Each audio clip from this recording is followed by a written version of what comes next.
ಎಲ್ಲರಿಗೂ ನಮಸ್ಕಾರ. ಇವತ್ತು ಗ್ರಾಮ ಪಂಚಾಯತ್ನ ಜನರನ್ನ ಸದಾ ಅವರ ಸಂಕಷ್ಟಗಳನ್ನು ದೂರ ಮಾಡಬೇಕು, ಗ್ರಾಮ ಅಭಿವೃದ್ಧಿಯ ದಿಸೆಯಲ್ಲಿ ಸಾಗಬೇಕು ಅನ್ನುವಂಥ ಒಂದು ಕನಸನ್ನು ಕಂಡಿದ್ದ ನಮ್ಮೆಲ್ಲರ ಆತ್ಮೀಯರು, ಸೇವಾ ಮನೋಭಾವದಲ್ಲಿ ಕಾರ್ಯನಿರ್ವಹಿಸಿದಂಥ ನಿತ್ಯಾನಂದ ಕೆಮ್ಮಣ್ಣು ಅವರು ಆಕಸ್ಮಿಕವಾಗಿ ನಮ್ಮನ್ನು ಆಗಲಿದ್ದಾರೆ. ಅವರಿಗೊಂದು ಗ್ರಾಮ ಪಂಚಾಯತ್ನ ಮಟ್ಟದಲ್ಲಿ ಒಂದು ಸಾಮಾನ್ಯ ಸಭೆಯಲ್ಲಿ ನಾವು ಸಂತಾಪಗಳನ್ನು ತೋರಿಸುತ್ತೇವೆ. ಅವರ ಕರಾಟೆ ಶಿಕ್ಷಕರ ಸಂಘದಿಂದ ಕೂಡ ಸಾರ್ವಜನಿಕ ಸಂತಾಪಗಳನ್ನು ಅವರ ಸಂಘದ ಮೂಲಕ ಮಾಡಲಾಗಿತ್ತು. ಇವತ್ತು ಗ್ರಾಮ ಮಟ್ಟದಲ್ಲಿ ಮಾಡಬೇಕು ಅನ್ನುವಂಥ ಒಂದು ಇಚ್ಛೆಯನ್ನು ಗ್ರಾಮ ಪಂಚಾಯತ್ ಸದಸ್ಯರು, ಆಡಳಿತ ಮಂಡಳಿ ಎಲ್ಲರೂ ಕೂಡ ಅದನ್ನು ಗ್ರಾಮ ಪಂಚಾಯತ್ ಮಟ್ಟದಲ್ಲಿ ಪಡ್ಕೊಂಡು ಗ್ರಾಮ ಮಟ್ಟದಲ್ಲಿ ಅವರ ಮಾಡಿದ ಸೇವೆಯನ್ನು ನೆನಪಿಸಿಕೊಳ್ಳುವಂಥ ನಿಟ್ಟಿನಲ್ಲಿ ಗ್ರಾಮ ಮಟ್ಟದ ಜನರನ್ನು ಸೇರಿಸಿಕೊಂಡು ಒಂದು ಸಾಮೂಹಿಕ ಶ್ರದ್ಧಾಂಜಲಿ ಕಾರ್ಯಕ್ರಮವನ್ನು ಏರ್ಪಾಡು ಮಾಡಬೇಕು ಅನ್ನುವಂಥ ಒಂದು ಆಶಯವನ್ನು ವ್ಯಕ್ತಪಡಿಸಿದ ಹಿನ್ನೆಲೆಯಲ್ಲಿ ತುಂಬ ವಿಳಂಬವಾಗಿ ಇವತ್ತು ಇಲ್ಲಿ ಈ ಕಾರ್ಯಕ್ರಮವನ್ನು ಆಯೋಜನೆ ಮಾಡ್ತಿದ್ದೇವೆ. ಬಂದಂಥ ಎಲ್ಲರನ್ನೂ ಕೂಡ ಆತ್ಮೀಯತೆಯಿಂದ ಸ್ವಾಗತಿಸುತ್ತಾ, ಇವತ್ತು ಈ ಸ್ಟೇಜ್ ಕಾರ್ಯಕ್ರಮವನ್ನು ಹೊಂದಿರುವುದಿಲ್ಲ.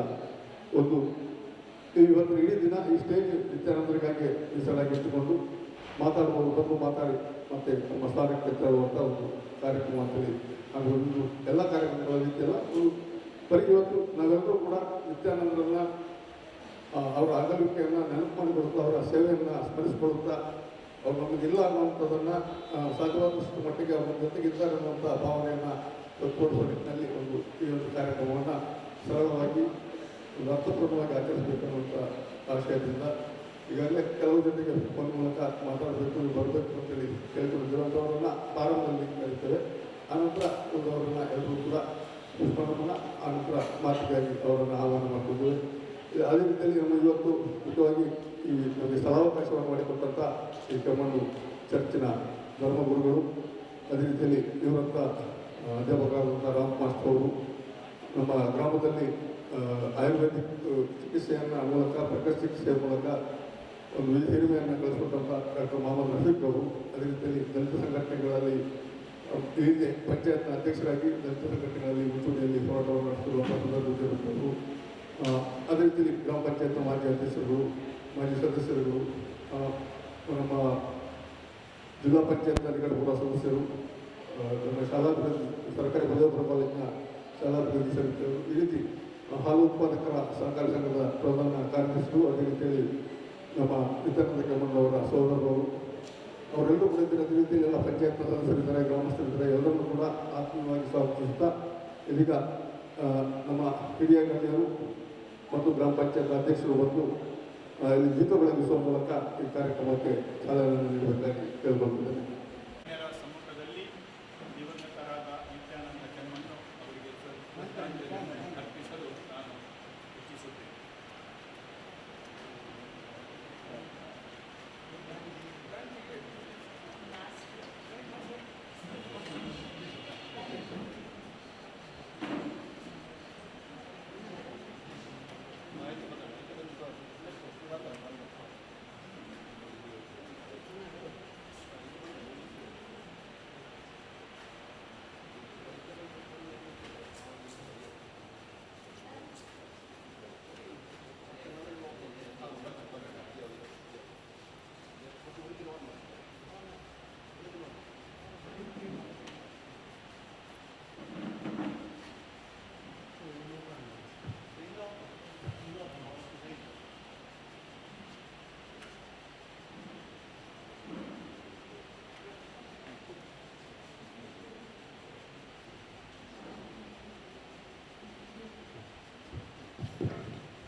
ಧನ್ಯವಾದಗಳು.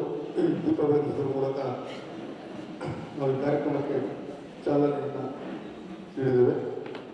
ಇದೀಗ ಧರ್ಮಗುರುಗಳಿಗೆ ಮತ್ತೆ 4 ಗಂಟೆಗೆ ಚರ್ಚ್ನಲ್ಲಿ ಪ್ರೇಯರ್ಗೆ ಹೋಗಿದ್ದಾರೆ. ಹಾಗಾಗಿ ಅವರು ಮೊದಲು ಮಾತನಾಡಿ ಪುಷ್ಪನಮನವನ್ನು ಸಲ್ಲಿಸಿ ಅವರನ್ನು ಇಲ್ಲಿಂದ ಅವರಿಗೆ ನಿರ್ಗಮನಕ್ಕೆ ಅವಕಾಶವನ್ನು ಮಾಡಿಕೊಳ್ಳೋಣ.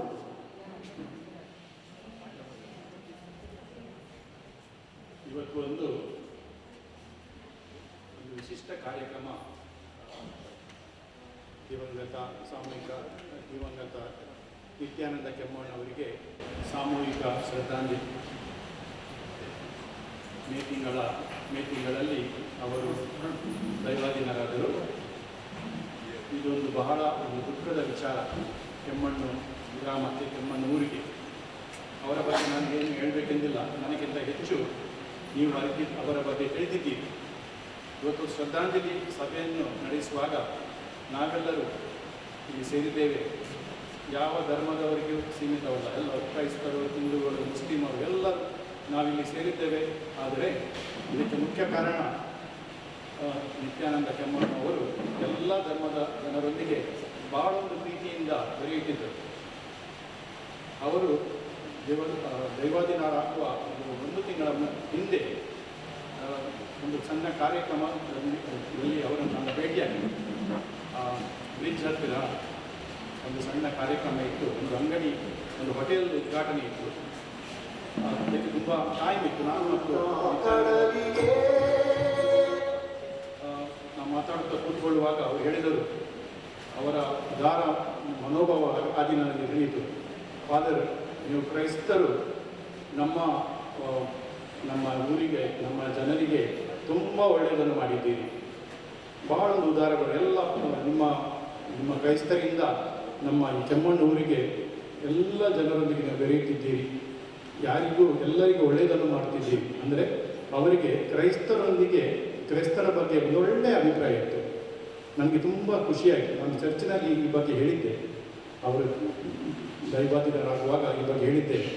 ಅಂಥ ಒಂದು ಧೀರಂತ ವ್ಯಕ್ತಿ ನಿತ್ಯಾನಂದ ಕೆಮ್ಮಣ್ಣು. ಇತರ ಧರ್ಮದವರ ಬಗ್ಗೆ ಉದಾರ ಮನೋಭಾವ, ಒಳ್ಳೆಯ ಮನೋಭಾವನೆಯಿತ್ತು. ಮುಸ್ಲಿಂ ಧರ್ಮದವರ ಬಗ್ಗೆ ಕೂಡ ಅವರಲ್ಲಿ ಆ ಭಾವನೆ ಇತ್ತು.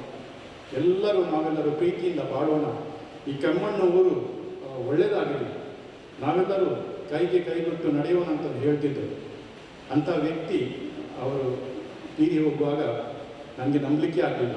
ಇವತ್ತು ಅವರನ್ನು ಫೋಟೋ ನೋಡುವಾಗ ಅವರು ದೈವಾಧೀನರಾಗಿ ನನಗೆ ಅರಿಯಲು ಸಾಧ್ಯವಿಲ್ಲ. ಅಂಥ ಅವರು ನಿಜವಾಗಿ ನಮ್ಮೊಂದಿಗೆ ಇದ್ದಾರೆ ಅಂತ ಭಾವನೆ ನನಗೆ ಬರ್ತದೆ.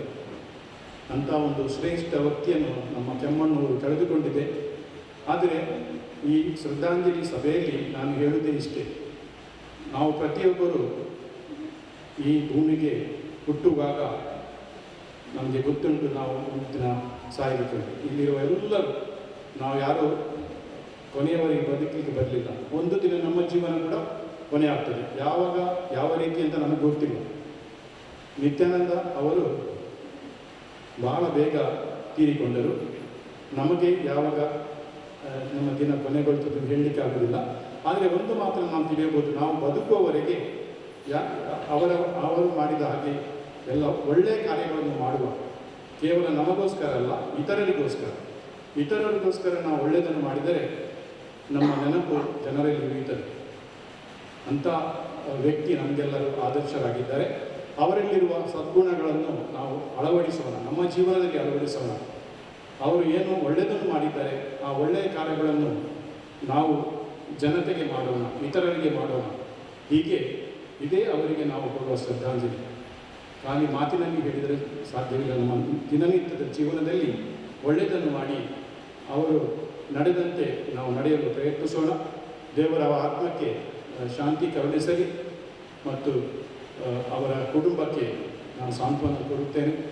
ಮತ್ತು ನಮ್ಮ ಈ ಕೆಮ್ಮಣ್ಣು ಊರಿಗೆ ಅವರು ಮಾಡಿದ ಒಳ್ಳೆಯ ಕಾರ್ಯಕ್ಕೆ, ಒಳ್ಳೆಯ ಕೆಲಸಕ್ಕೆ ನಾನು ಅವರ ಆತ್ಮಕ್ಕೆ ಕೃತಜ್ಞತೆಯನ್ನು ಸಲ್ಲಿಸಿ ಈ ಶ್ರದ್ಧಾಂಜಲಿ ಸಭೆಯಲ್ಲಿ ನನಗೆ ಮಾತಾಡುವ ಅವಕಾಶ ಕೊಟ್ಟ ಸಂಬಂಧಪಟ್ಟ ವ್ಯಕ್ತಿಗಳಿಗೆ ಕೃತಜ್ಞತೆಯನ್ನು ಸಲ್ಲಿಸಿ ನನ್ನೆರಡು ಮಾತುಗಳನ್ನು ಮುಗಿಸ್ತೇನೆ. ಧನ್ಯವಾದಗಳು ಸರ್. ಬಹುಶಃ ನಾವೆಲ್ಲ ಆಶಯಗಳು ಕೂಡ ಅಷ್ಟೇ, ನಿತ್ಯಾನಂದರು ಆಶಿಸಿದ ಒಂದು ಗ್ರಾಮದ ಅಭಿವೃದ್ಧಿ ಮುಂದುವರಿಯಲಿ ಅನ್ನುವಂಥ ಆಶಯವನ್ನು ವ್ಯಕ್ತಪಡಿಸಿದ್ದಾರೆ. ಇದೀಗ ಹಿರಿಯರಾದಂಥ ರಾಮಪ್ಪ ಮಾಸ್ಟರ್ ಅವರು ಇದನ್ನು ಮಾತನಾಡಬೇಕು ಅವರನ್ನು ಕೇಳ್ಕೊಳ್ತಾರೆ. ಉತ್ತಮವಾಗಿ ಎಲ್ಲರನ್ನು ವಂದಿಸುತ್ತಾ, ನಿತ್ಯಾನಂದ್ ಇವರು ಮೇ ತಿಂಗಳಲ್ಲಿ, ಅಂದರೆ ಹತ್ತಿರ 6 ತಿಂಗಳ ಆಗ್ತಾ ಬಂತು, ನಮ್ಮನ್ನು ಅಗಲಿದ್ದಾರೆ ಎಂದು ಹೇಳುವಾಗ ನಾವು ಬಹಳ ಒಂದು ದುಃಖವನ್ನು ಪಡಬೇಕಾಗ್ತದೆ. ನಮ್ಮೊಟ್ಟಿಗೆ ಇದ್ದು ಎಲ್ಲ ಕಾರ್ಯಕ್ರಮಗಳಲ್ಲಿ ಅವರು ನಮ್ಮೊಟ್ಟಿಗೆ ಭಾಗವಹಿಸಿ ಈ ಒಂದು ನಮ್ಮ ಕೆಮ್ಮಣ್ಣು ಗ್ರಾಮದ ಅಭಿವೃದ್ಧಿಗೆ ತುಂಬ ಪ್ರಯತ್ನವನ್ನು ಮಾಡಿದ್ದಾರೆ. ಇತ್ತೀಚೆಗೆ ನಡೆದ ಪಂಚಾಯತ್ ಚುನಾವಣೆಯಲ್ಲಿಯೂ ಅವರು ಪಡುಗುದ್ರು ಭಾಗದಲ್ಲಿ ನಿಂತು ಜಯಶಾಲಿಯಾಗಿ ಉಪಾಧ್ಯಕ್ಷರಾಗಿ ಅವರು ಕೆಲಸವನ್ನು ಮಾಡಿಕೊಂಡಿದ್ದರು. ಆದರೆ ಅವರಿಗೆ ಉಪಾಧ್ಯಕ್ಷರಾಗಿ ಇರಲಿಕ್ಕೆ ಮನಸ್ಸಿರಲಿಲ್ಲ. ಅಂದರೆ ನಾನು ಅಧ್ಯಕ್ಷನಾಗಿದ್ದವ ಪುನಃ ಹೇಗೆ ಉಪಾಧ್ಯಕ್ಷನಾಗಿ ಇರುವುದು ಅಂತೇಳಿ ಭಾಳ ಅಳುಕಿತ್ತು. ಆದರೂ ಅವರು ಕಡೆಗೆ ನಮ್ಮೆಲ್ಲರ ಒಂದು ಒತ್ತಾಯದಿಂದ ಆ ಉಪಾಧ್ಯಕ್ಷ ಸ್ಥಾನವನ್ನು ಒಪ್ಪಿಕೊಂಡರು. ಒಳ್ಳೆಯ ರೀತಿಯಲ್ಲಿ ಕೆಲಸವನ್ನು ಮಾಡಿಕೊಂಡಿದ್ದರು. ಆದರೆ ಇಂದು ನಮ್ಮ ಜೊತೆ ಅವರಿಲ್ಲ. ನಾವು ಈಗ ಅವರ ಆತ್ಮಕ್ಕೆ ಶಾಂತಿ ಕೋರುವುದು ನಮ್ಮ ಕರ್ತವ್ಯ. ಪಂಚಾಯಿತಿಯ ಈ ಕಾರ್ಯಕ್ರಮ ವಿಳಂಬವಾದರೂ ತುಂಬ ಜನರನ್ನು ಸೇರಿಸಿಕೊಂಡು ಈ ಕಾರ್ಯಕ್ರಮವನ್ನು ಹಮ್ಮಿಕೊಂಡಿದ್ದಾರೆ. ಈಗ ನಿತ್ಯಾನಂದರು ನಮ್ಮ ಜೊತೆ ಇಲ್ಲದಿದ್ದರೂ ಅವರ ಆತ್ಮವನ್ನು, ಆ ಆತ್ಮಕ್ಕೆ ನಾವು ಶ್ರದ್ಧಾಂಜಲಿಯನ್ನು ಅರ್ಪಿಸಬೇಕು. ಅವರ ಆತ್ಮ ಒಳ್ಳೆಯ ಒಂದು ಸ್ಥಾನವನ್ನು ಪಡೆಯಲಿ, ಆತ್ಮಕ್ಕೆ ಸುಖ ಶಾಂತಿ ನೆಮ್ಮದಿ ಸಿಗಲಿ, ಆತ್ಮ ವಿಷ್ಣು ಸಾನ್ನಿಧ್ಯವನ್ನು ಪಡೆಯಲಿ, ಆ ಆತ್ಮ ವೈಕುಂಠ ಸೇರಲಿ ಅಂತ ನಾವೆಲ್ಲರೂ ಆಶಿಸುತ್ತಾ ಅವರಿಗೆ ಶ್ರದ್ಧಾಂಜಲಿಯನ್ನು ಅರ್ಪಿಸುತ್ತೇವೆ. ಧನ್ಯವಾದಗಳು.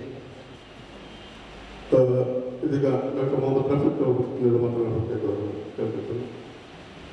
ಗುರು ಹಿರಿಯರೇ, ಸಹೋದರ ಸಹೋದರಿಯರೇ, ಇವತ್ತು ನಾವು ನಿತ್ಯಾನಂದರ ಬಗ್ಗೆ ಈ ಒಂದು ಸಾಮೂಹಿಕ ಶ್ರದ್ಧಾಂಜಲಿ ಕಾರ್ಯಕ್ರಮದಲ್ಲಿ ಹೇಳಲಿಕ್ಕೆ ಬಹಳ ಕಷ್ಟವಾಗ್ತದೆ. ಯಾಕಂತಂದರೆ ನಿತ್ಯಾನಂದರು ಒಂದು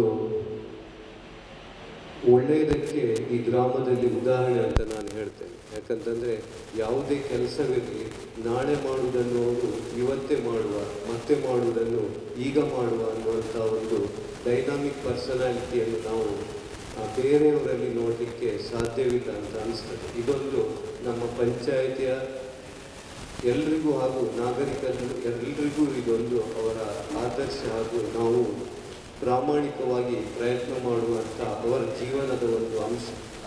ಹಾಗೆ ಅವರ ಒಂದು ನ್ಯಾಯಪರತೆ ಅಂತಂದರೆ ಅದು ಎಲ್ಲಿಯೇ ಒಂದು ರೀತಿಯ ಭಿನ್ನಾಭಿಪ್ರಾಯವಿರಲಿ, ಯಾವುದೇ ರೀತಿಯ ಒಂದು ಕಮೆಂಟ್ಸ್ ಇರಲಿ, ಬ್ಲೇಮ್ ಇರಲಿ ಅಥವಾ ಟೀಕೆ ಇರಲಿ, ಟಿಪ್ಪಣಿ ಇರಲಿ, ಅದಕ್ಕೆ ಅವರು ಸಮರ್ಪಕವಾಗಿ ಪ್ರಾಮಾಣಿಕವಾಗಿ ಅದನ್ನು ಅವರು ಎದುರಿಸ್ತಿದ್ರು.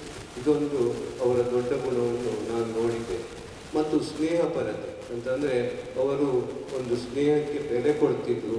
ಮತ್ತು ಒಂದು ಅವರು ಬಡವರಿರಲಿ, ಶ್ರೀಮಂತರಿರಲಿ ಅಥವಾ ಯಾವುದೇ ಒಂದು ಮತ ಧರ್ಮಕ್ಕೆ ಸೇರಿರಲಿ, ಅವರಿಗೆ ಬೇಕಾಗುವಂಥ ಎಲ್ಲ ರೀತಿಯ ಸೌಕರ್ಯಗಳು, ಪಂಚಾಯಿತಿಯ ಸೌಕರ್ಯಗಳನ್ನು ಅವರು ಮಾಡಿಕೊಡ್ತಾ ಇದ್ರು. ಮತ್ತು ಒಂದು ಉತ್ತಮವಾದಂಥ ಒಂದು ಆಡಳಿತ ಯಂತ್ರದಲ್ಲಿ ಉತ್ತಮವಾದಂಥ ಭವಿಷ್ಯ ಇರುವಂಥ ಒಂದು ರಾಜಕಾರಣಿ ಅಂತ ನಮಗೆ ಅನಿಸ್ತಾ ಇತ್ತು. ಒಂದು MLA ಆಗುವವರು ಅಥವಾ ಅದಕ್ಕಿಂತ ದೊಡ್ಡ ಒಂದು ರ್ಯಾಂಕಿಂಗಿಗೆ ಹೋಗುವಂಥ ಒಂದು ಪರ್ಸನಾಲಿಟಿ ಅವರಲ್ಲಿ ನಾವು ನೋಡಲಿಕ್ಕೆ ಸಾಧ್ಯವಿತ್ತು. ಆದ್ದರಿಂದ ಅವರ ಒಂದು ಅಕಾಲಿಕವಾದಂಥ ಈ ಒಂದು ಅಗಲುವಿಕೆ ನಮಗೆಲ್ಲರಿಗೂ ಬಹಳಷ್ಟು ದುಃಖವನ್ನು ತಂದಿದೆ. ಇವತ್ತು ನಾವು ಯಾರ ಹತ್ರ ಕೇಳಿ, ಅವರು ಯಾವುದೇ ಧರ್ಮದವರಿರಲಿ, ಯಾವುದೇ ಪಕ್ಷದವರಿರಲಿ ಅಥವಾ ಯಾರೇ ಇರಲಿ, ಎಲ್ರಿಗೂ ಒಂದು ರೀತಿಯ ಒಂದು ಶಾಕ್ ಅಂತಂದರೆ ಒಂದು ರೀತಿಯಂಥ ಆಕಸ್ಮಿಕವಾದಂಥ ಒಂದು ಅಗಲುವಿಕೆಯ ದುಃಖ ನಾವು ಎಲ್ಲರಲ್ಲಿಯೂ ನೋಡ್ತಾ ಇದ್ದೇವೆ. ವಿಷಯ ಏನೇ ಇರಲಿ, ಹೇಳಲಿಕ್ಕೆ ಹೋದರೆ ಬಹಳಷ್ಟು ವಿಷಯ ಅವರ ಬಗ್ಗೆ ಹೇಳಬೇಕಾಗಿತ್ತು. ಯಾಕಂತಂದರೆ ಅವರ ಒಂದು ಪರ್ಸನಾಲಿಟಿಯೇ ಅದೇ ರೀತಿಯಲ್ಲಿ ಅಂತಂದರೆ ಅದೊಂದು ಉತ್ತಮ ಆದರ್ಶಪ್ರಾಯ. ಅಂತಂದರೆ ಇವತ್ತಿನ ಸಮಾಜ ಸೇವೆಯಲ್ಲಿ ಅವರ ಒಂದು ಜೀವನ ಅನ್ನುವಂಥದ್ದು ಅದು ಎಲ್ರಿಗೂ ಮಾದರಿಯಾಗಿದೆ. ಅವರಲ್ಲಿ ನೀವು ಮಾತಾಡಿ ನೋಡಿದರೆ ಸಾಕು, ಅವರ ಒಂದು ಏನಂತೇಳಿ ಕಾನ್ಫಿಡೆನ್ಸ್ ಲೆವೆಲ್, ಅವರಲ್ಲಿರುವಂಥ ಒಂದು ಆತ್ಮವಿಶ್ವಾಸ ಅದೊಂದು ಅದಮ್ಯವಾಗಿತ್ತು. ಅಂತಂದರೆ ಅಷ್ಟೊಂದು ಸ್ಟ್ರಾಂಗ್ ಆತ್ಮವಿಶ್ವಾಸ, ವಿಲ್ ಪವರ್ ಅವರಲ್ಲಿ. ಹಾಗೆ ಅವರು ಕರಾಟೆ ಫೀಲ್ಡಲ್ಲಿ, ಯಾಕಂತಂದರೆ ಅವರು ಸಂಘಟಿಸಿದಂಥ ಒಂದು ನ್ಯಾಷನಲ್ ಲೆವೆಲ್ ಕರಾಟೆ ಚಾಂಪಿಯನ್ಶಿಪ್ ಅಲ್ಲಿಯೂ ಸಹ ನನ್ನನ್ನು ಕರೆದಿದ್ದರು.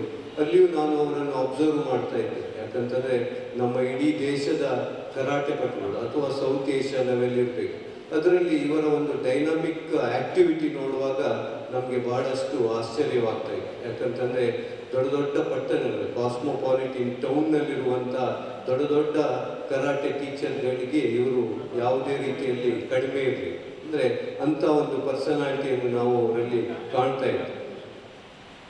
ನಾವು ಇವತ್ತು ಈ ಒಂದು ಶ್ರದ್ಧಾಂಜಲಿ ಸಭೆಯನ್ನು, ಕಾರ್ಯಕ್ರಮವನ್ನು ಪಂಚಾಯಿತಿಯವರು ಒಂದು ಒಳ್ಳೆಯ ರೀತಿಯಲ್ಲಿ ಇಲ್ಲಿ ಇವತ್ತು ಮಾಡ್ತಾ ಇದ್ದಾರೆ. ಈ ಒಂದು ಶ್ರದ್ಧಾಂಜಲಿ ಸಭೆಯಲ್ಲಿ ನಾನು ಅವರ ಆತ್ಮಕ್ಕೆ ಒಂದು ಶಾಂತಿ ಕೊಡ್ತಾ ಇದ್ದೇನೆ. ಸರ್ವಶಕ್ತನಾದ ಭಗವಂತನು ಅವರ ಆತ್ಮವನ್ನು ಒಳ್ಳೆಯ ರೀತಿಯಲ್ಲಿ ಇಡಲಿ, ಅವರಿಗೆ ಸದ್ಗತಿ ದೊರೆಯಲಿ ಎಂದು ಹಾರೈಸುತ್ತಾ ನಾನು ಎಲ್ರಿಗೂ ನಮಸ್ಕಾರ ಮಾಡ್ತಾ ನನ್ನ ಈ ಒಂದು ಶ್ರದ್ಧಾಂಜಲಿಯನ್ನು ಅವರಿಗೆ ಅರ್ಪಿಸ್ತಾ ನನ್ನ 2 ಮಾತನ್ನು ಮುಗಿಸ್ತಾ ಇದ್ದೇನೆ. ಜೈ ಸ್ನೇಹ ಭಕ್ತಿ ಮತ್ತು ಸಾಮಾಜಿಕ ಕಳಕಳಿ. ಅದೇ ರೀತಿಯಲ್ಲಿ ನಮ್ಮ ಗ್ರಾಮೀಣ ಪ್ರದೇಶದಲ್ಲಿ ಹುಟ್ಟಿದ್ರು ಕೂಡ ರಾಷ್ಟ್ರೀಯ ಮಟ್ಟದಲ್ಲಿ ಕರಾಟೆಯ ಪ್ರದರ್ಶನವನ್ನು ನೀಡಿದ್ದೀವಿ ಅನ್ನೋದನ್ನು ಸ್ಮರಿಸಿಕೊಂಡಂಥ ಡಾಕ್ಟರ್ ಮೊಹಮ್ಮದ್ ರಫೀಕ್ ಅವರಿಗೆ ವಂದನೆಗಳು. ಇದೀಗ ಗ್ರಾಮ ಪಂಚಾಯತ್ನ ಮಾಜಿ ಅಧ್ಯಕ್ಷರು, ದಲಿತ ಚಳವಳಿಯ ನೇತಾರರಾದಂಥ ಸುಂದರ ವಿದ್ಯಾರ್ಥಿಗಳು ಒಂದೆರಡು ಮಾತನಾಡಬೇಕಾಗಿ ಅವರನ್ನು ಕೇಳ್ತಾರೆ.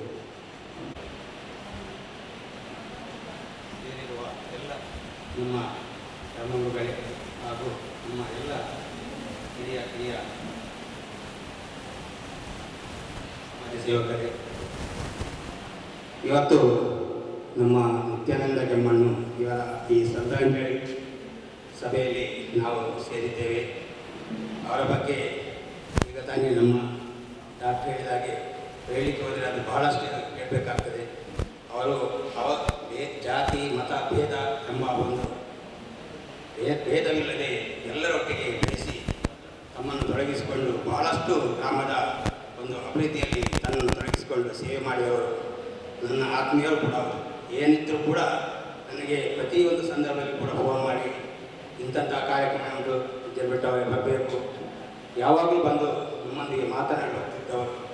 ಅವರ ಒಂದು ವಿಧಾನದ ಸುದ್ದಿಯನ್ನು ಕೇಳಿದಾಗ ಅದು ಸಹಿಸಲಿಕ್ಕೆ ಸಾಧ್ಯವಾಗದಷ್ಟು ಒಂದು ನೋವು ನಮ್ಮ ಮನಸ್ಸಿನಲ್ಲಿ ಬಂದಿದೆ. ಹಾಗೆ ಅವರು ನಮ್ಮೊಂದಿಗೆ ಇಲ್ಲದಿದ್ದರೂ ಕೂಡ ಅವರ ಹೇಳಿದಾಗೆ ಅವರ ಆತ್ಮ ನಮ್ಮೊಂದಿಗಿದೆ.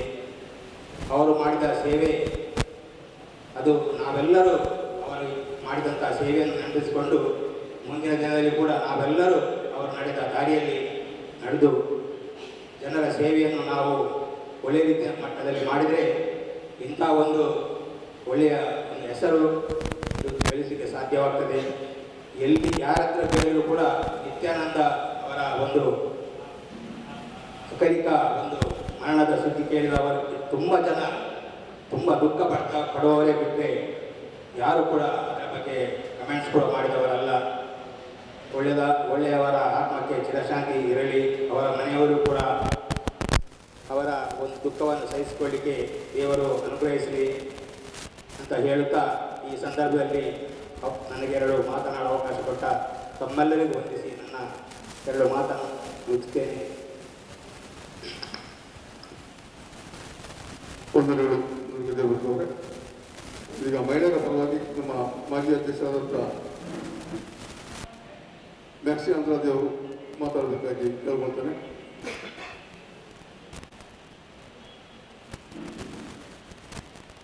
ಮಾಜಿ ಉಪಾಧ್ಯಕ್ಷರಾದಂಥ ಸರೋಜ ಬರ್ಕರ್ ಅವರು.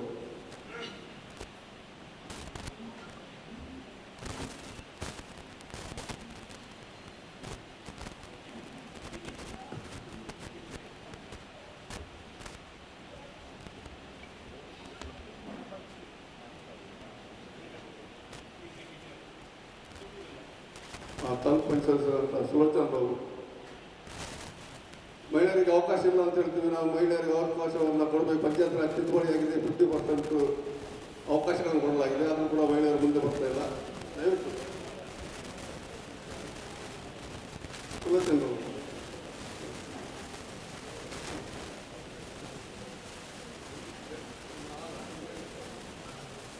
ಈಗ ನಮ್ಮ ಮಾಜಿ ಅಧ್ಯಕ್ಷರಾದಂಥ ನಿಕಟಪುರ ಅಧ್ಯಕ್ಷರಾದಂಥ ಫೌಜಿಯಾ ಮೇಡಮ್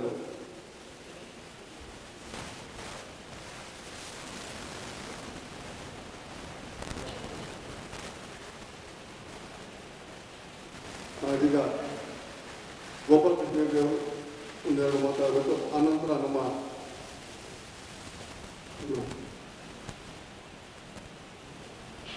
ರಘುನಾಥ್ ಶೆಟ್ಟಿ ಅವರು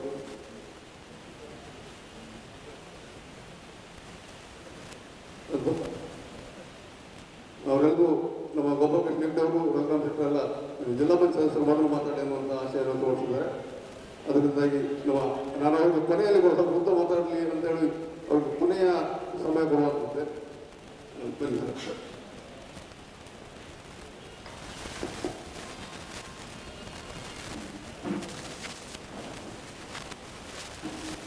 ತುಳಸಿ ಗ್ರಾಮ ಪಂಚಾಯತ್ನ ಮಾಜಿ ಅಧ್ಯಕ್ಷರು, ಹಾಲಿ ಉಪಾಧ್ಯಕ್ಷರು, ನಮ್ಮ ಕಾಂಗ್ರೆಸ್ ಪಕ್ಷದ ಯುವ ನಾಯಕರು, ನಮ್ಮೆಲ್ಲರ ನೆಚ್ಚಿನ ನಿತ್ಯಾನಂದ ತಿಮ್ಮಣ್ಣರವರು ಇವತ್ತು ನಮ್ಮನ್ನೆಲ್ಲ ಬಿಟ್ಟು ದೂರ ಹೋಗಿದ್ದಾರೆ. ಅವರ ಕುರಿತಾಗಿ ಅವರ ಸಾಮಾಜಿಕ ಶ್ರದ್ಧಾಂಜಲಿ ಕಾರ್ಯಕ್ರಮವನ್ನು ಅವರು ಅಧ್ಯಕ್ಷರಾಗಿ ಸೇವೆ ಮಾಡಿದಂಥ ತುಳಸಿ ಗ್ರಾಮ ಪಂಚಾಯತ್ ಮತ್ತು ಹಲವಾರು ಸಂಘಟನೆಗಳು ಕೂಡಿ ಇವತ್ತು ಸಾರ್ವಜನಿಕ ಶ್ರದ್ಧಾಂಜಲಿ ಕಾರ್ಯಕ್ರಮವನ್ನು ಬಹುಶಃ ಇಲ್ಲಿ ನೆರೆದವರೆಲ್ಲ ನಿತ್ಯಾನಂದ ಕೆಮ್ಮಣ್ಣರ ಬಗ್ಗೆ ತಿಳಿದವರೇ, ಯಾರೂ ಕೂಡ ಅವರ ಬಗ್ಗೆ ತಿಳಿದವರು ಯಾರೂ ಇಲ್ಲ, ಎಲ್ಲರಿಗೂ ಗೊತ್ತಿದೆ. ಆದ್ದರಿಂದ ದಿನಕರ ಅವರು ಯಾರನ್ನು ಕರೆದು ಅವರು ಬರೋದಿಲ್ಲ. ಏಕೆಂದರೆ ನಿತ್ಯಾನಂದ ಕೆಮ್ಮಣ್ಣ ಏನು ಅಂತೇಳಿ ಎಲ್ಲರಿಗೂ ಗೊತ್ತಿದೆ. ಮನುಷ್ಯನಿಗೆ ಹುಟ್ಟು ಆಕಸ್ಮಿಕ ಸಾವು ಅನಿವಾರ್ಯ. ಫಾದರ್ ಹೇಳಿದೆ, ಮನುಷ್ಯನ ಹುಟ್ಟೆ ಆಕಸ್ಮಿಕ. ಯಾರು ಕೂಡ ಅರ್ಜಿ ಹಾಕಿಕೊಂಡು ಮನುಷ್ಯನಿಗೆ ಹುಟ್ಟಕ್ಕೆ ಸಾಧ್ಯ ಆಗುತ್ತದೆ. ಅದೇ ರೀತಿ ಸಾವು ಯಾರನ್ನು ಬಿಟ್ಟಿಲ್ಲ. ಒಂದಲ್ಲ ಒಂದು ದಿವಸ ಈ ಲೋಕದಿಂದ ನಾವು ಹೋಗಲೇಬೇಕಾದ್ರೆ ಇದು ಕಟು ಸತ್ಯ. ಆದರೆ ಕೆಲವೊಮ್ಮೆ ಏನಾಗ್ತದೆ ಅಂತ ಹೇಳಿದ್ರೆ, ವಯೋವೃದ್ಧರಾಗಿ ಸತ್ತಾಗ ಅಷ್ಟು ದುಃಖ ಆಗುವುದಿಲ್ಲ. ಇದೇ ರೀತಿ ನಿತ್ಯಾನಂದ ಕೆಮ್ಮಣ್ಣರವರಿಗೆ ಅಕಾಲಿಕವಾಗಿ ನಿಧನ ಹೊಂದಿದಾಗ ಆ ನೋವು ಯಾರಿಗೂ ಮರೆಯಲಿಕ್ಕೆ ಆಗುತ್ತಿಲ್ಲ. ಇವತ್ತೂ ಕೂಡ ನಾವು ಅವರ ಆತ್ಮೀಯರು, ಇವತ್ತೂ ಕೂಡ ನಿತ್ಯಾನಂದ ಇಲ್ಲ ಎನ್ನುವುದು ನಂಬಲಿಕ್ಕೆ ಆಗುವುದಿಲ್ಲ. ಎಲ್ಲೋ ಕರಾಟೆಯ ಒಂದು ಕಾಂಪಿಟೇಷನ್ಗೆ ಹೋಗಿದ್ದಾರ, ಎಲ್ಲೋ ನನ್ನ ಹತ್ರ ಬರುವಾಗ ನನ್ನ ಸ್ನೇಹಿತರು ಹೇಳಿದ್ರು, ಈಗ ನಿತ್ಯಾನಂದ ಇಲ್ಲ ಅಂತ ನಮಗೆ ಹೇಳಲಿಕ್ಕೆ ಆಗೋದಿಲ್ಲ. ಯಾವುದೋ ಕರೆಕ್ಟ್ ಕಾಂಪಿಟೇಷನ್ಗೆ ಸ್ವಲ್ಪ ದೂರ ಹೋಗಿದ್ದಾರೆ, ಬರ್ಬೋದೇನೋ. ಎಲ್ಲರ ಮನಸ್ಥಿತಿ ಕೂಡ ಹಾಗೆ. ನಿತ್ಯಾನಂದ ಕೆಮ್ಮಣ್ಣರವರು ಇಲ್ಲಿ ಮಹೇಶ್ನವರು ಇರ್ಬೋದು. ಸದಾನಂದ ಮನಸ್ಸರವರ ಶ್ರದ್ಧಾಂಜಲಿ ಕಾರ್ಯಕ್ರಮದಲ್ಲಿ, ಅದು ಏಪ್ರಿಲ್ 12ನೇ ತಾರೀಕು LVT ಕಾರ್ಯಕ್ರಮ ಆಗಿತ್ತು, ಇಲ್ಲಿ ಇದ್ದಾರೆ. ಅವರದೊಂದು ಅರ್ಧ ಗಂಟೆ ಸ್ಪೀಚ್ ಇತ್ತು ಇದರಲ್ಲಿ. ಅವರ ಆ ಒಂದು ಸ್ಪೀಚ್ ಕೇಳುವಾಗ ಅವರಿಗೆ ಎಷ್ಟು ಒಂದು ಈ ಸಮಾಜದ ಸೇವೆಯ ಬಗ್ಗೆ, ಸಮಾಜದ ನಾಯಕತ್ವವನ್ನು ವಹಿಸಿಕೊಳ್ಳಲಿಕ್ಕೆ ಆಸಕ್ತರಾಗ್ತಾರೆ ಅಂತೇಳಿ ಆ ಸ್ಪೀಚ್ ಕೇಳಿದ್ರೆ ಗೊತ್ತಾಗ್ತದೆ. ಹೆಚ್ಚಿನವರು ಇಲ್ಲೇ ಇದ್ದಾರೆ. ಅಷ್ಟು ಆಕಾಂಕ್ಷೆಯನ್ನು, ಸಮಾಜ ಸೇವೆಯ ಬಗ್ಗೆ ಬದ್ಧತೆಯನ್ನು ಹೊಂದಿದಂಥ ಒಬ್ಬ ಯುವನ. ಆನಂತರ ನನಗೆ ಮತ್ತೆ ಭೇಟಿಯಾದದ್ದು ಏಪ್ರಿಲ್ 30ನೇ ತಾರೀಕು. ಏಪ್ರಿಲ್ 30ನೇ ತಾರೀಕು ನಾನು ಪ್ರೈಮರಿ ಹೆಲ್ತ್ ಸೆಂಟರ್ಗೆ ವ್ಯಾಕ್ಸಿನ್ ತಗೊಳ್ಳಿಕ್ಕೆ ಹೋಗಿದ್ದೆ, ಸೆಕೆಂಡ್ ಡೋಸ್ ಅಂತ. ಅವರು ನಾನು ಹೋದ ನಂತರ 5 ನಿಮಿಷದಲ್ಲಿ ಬಂದರು. ನಾನು ಏನು ನಿತ್ಯಾನಂದರು ಬಂದರು, ವ್ಯಾಕ್ಸಿನ್ ತಗೊಳ್ಳಿಕ್ಕೆ ಬಂದಿದ್ದಾರೆ? ಇಲ್ಲ, ನನಗೆ ಸ್ವಲ್ಪ ಕೆಮ್ಮು ಮತ್ತು ಜ್ವರ ಇದೆ, ನಾನು ಟೆಸ್ಟ್ ಮಾಡಲಿಕ್ಕೆ ಬಂದಿದ್ದೇನೆ ಅಂತೇಳಿ. ನಾನು ವ್ಯಾಕ್ಸಿನ್ ತಗೊಳ್ಳೋ ಮೊದಲೇ ನಾನು ಹೇಳಿದೆ, ಮೇಡಮ್ ಅವರಿಗೆ ಒಂದು ಟೆಸ್ಟ್ ಮಾಡಿಸಿ ಅಂತಿದ್ದೆ. ಡಾಕ್ಟ್ರು ಇದ್ದಾರೆ ಇಲ್ಲೋ ಗೊತ್ತಿಲ್ಲ. ಅವರಿಗೆ ಟೆಸ್ಟ್ ಮಾಡಿದ ನಂತರ ಅವರಿಗೆ ಟೆಸ್ಟ್ ಮಾಡಿದ್ರು, ಸ್ವ್ಯಾಬ್ ಟೆಸ್ಟ್ ಮಾಡಿದರು. ಅದನ್ನು ಟೆಸ್ಟಿಗೆ ಕಳಿಸಿದ್ರು. ಅದನ್ನು ಮತ್ತೆ ನಾನು ಇಂಜೆಕ್ಷನ್ ಸೆಕೆಂಡ್ ಡೋಸ್ ತಗೊಂಡೆ. ನಾನು ನಿತ್ಯಾನಂದ ಕೇಳಿದೆ, ನೀವು ಇಂಜೆಕ್ಷನ್ ತಗೊಳ್ಳಿಲ್ವಾ, ವ್ಯಾಕ್ಸಿನ್ ತಗೊಳ್ಳಿಲ್ವಾ? ಇಲ್ಲ, ನಮಗೆಲ್ಲ ಕರೆಕ್ಟೇ, ಅವರು ನಮಗೆಲ್ಲ ಅದರ ಅಗತ್ಯ ಇಲ್ಲ. ಇಲ್ಲ ನಿತ್ಯಾನಂದ, ನಾನು ಹೇಳಿದೆ, ಆ ಡಾಕ್ಟ್ರು ಕೂಡ ಹೇಳಿದ್ರು, ನಾನು ಹೇಳಿದೆ, ಸಾಕ್ಷಿ ಅವರು ಕೂಡ ಇದ್ದಾರೆ. ಇಲ್ಲ ನಿತ್ಯಾನಂದ, ನೀವು ಹಾಗೆ ನೆಗ್ಲೆಕ್ಟ್ ಮಾಡುವಾಗಿಲ್ಲ, ನೀವು ತಗೊಳ್ಬೇಕಂತ. ಖಂಡಿತ ತಗೊಳ್ತೇನೆ ಅಂತ ಬೆನ್ನು ತಟ್ಟಿ ಆ ದಿವಸ ಈಗ ಶಂಕರ್ ಅವರು ಇಲ್ಲಿ ಇದ್ದಾರೆ, ಅವರ ಮನೆಯಲ್ಲಿ ಮದುವೆ.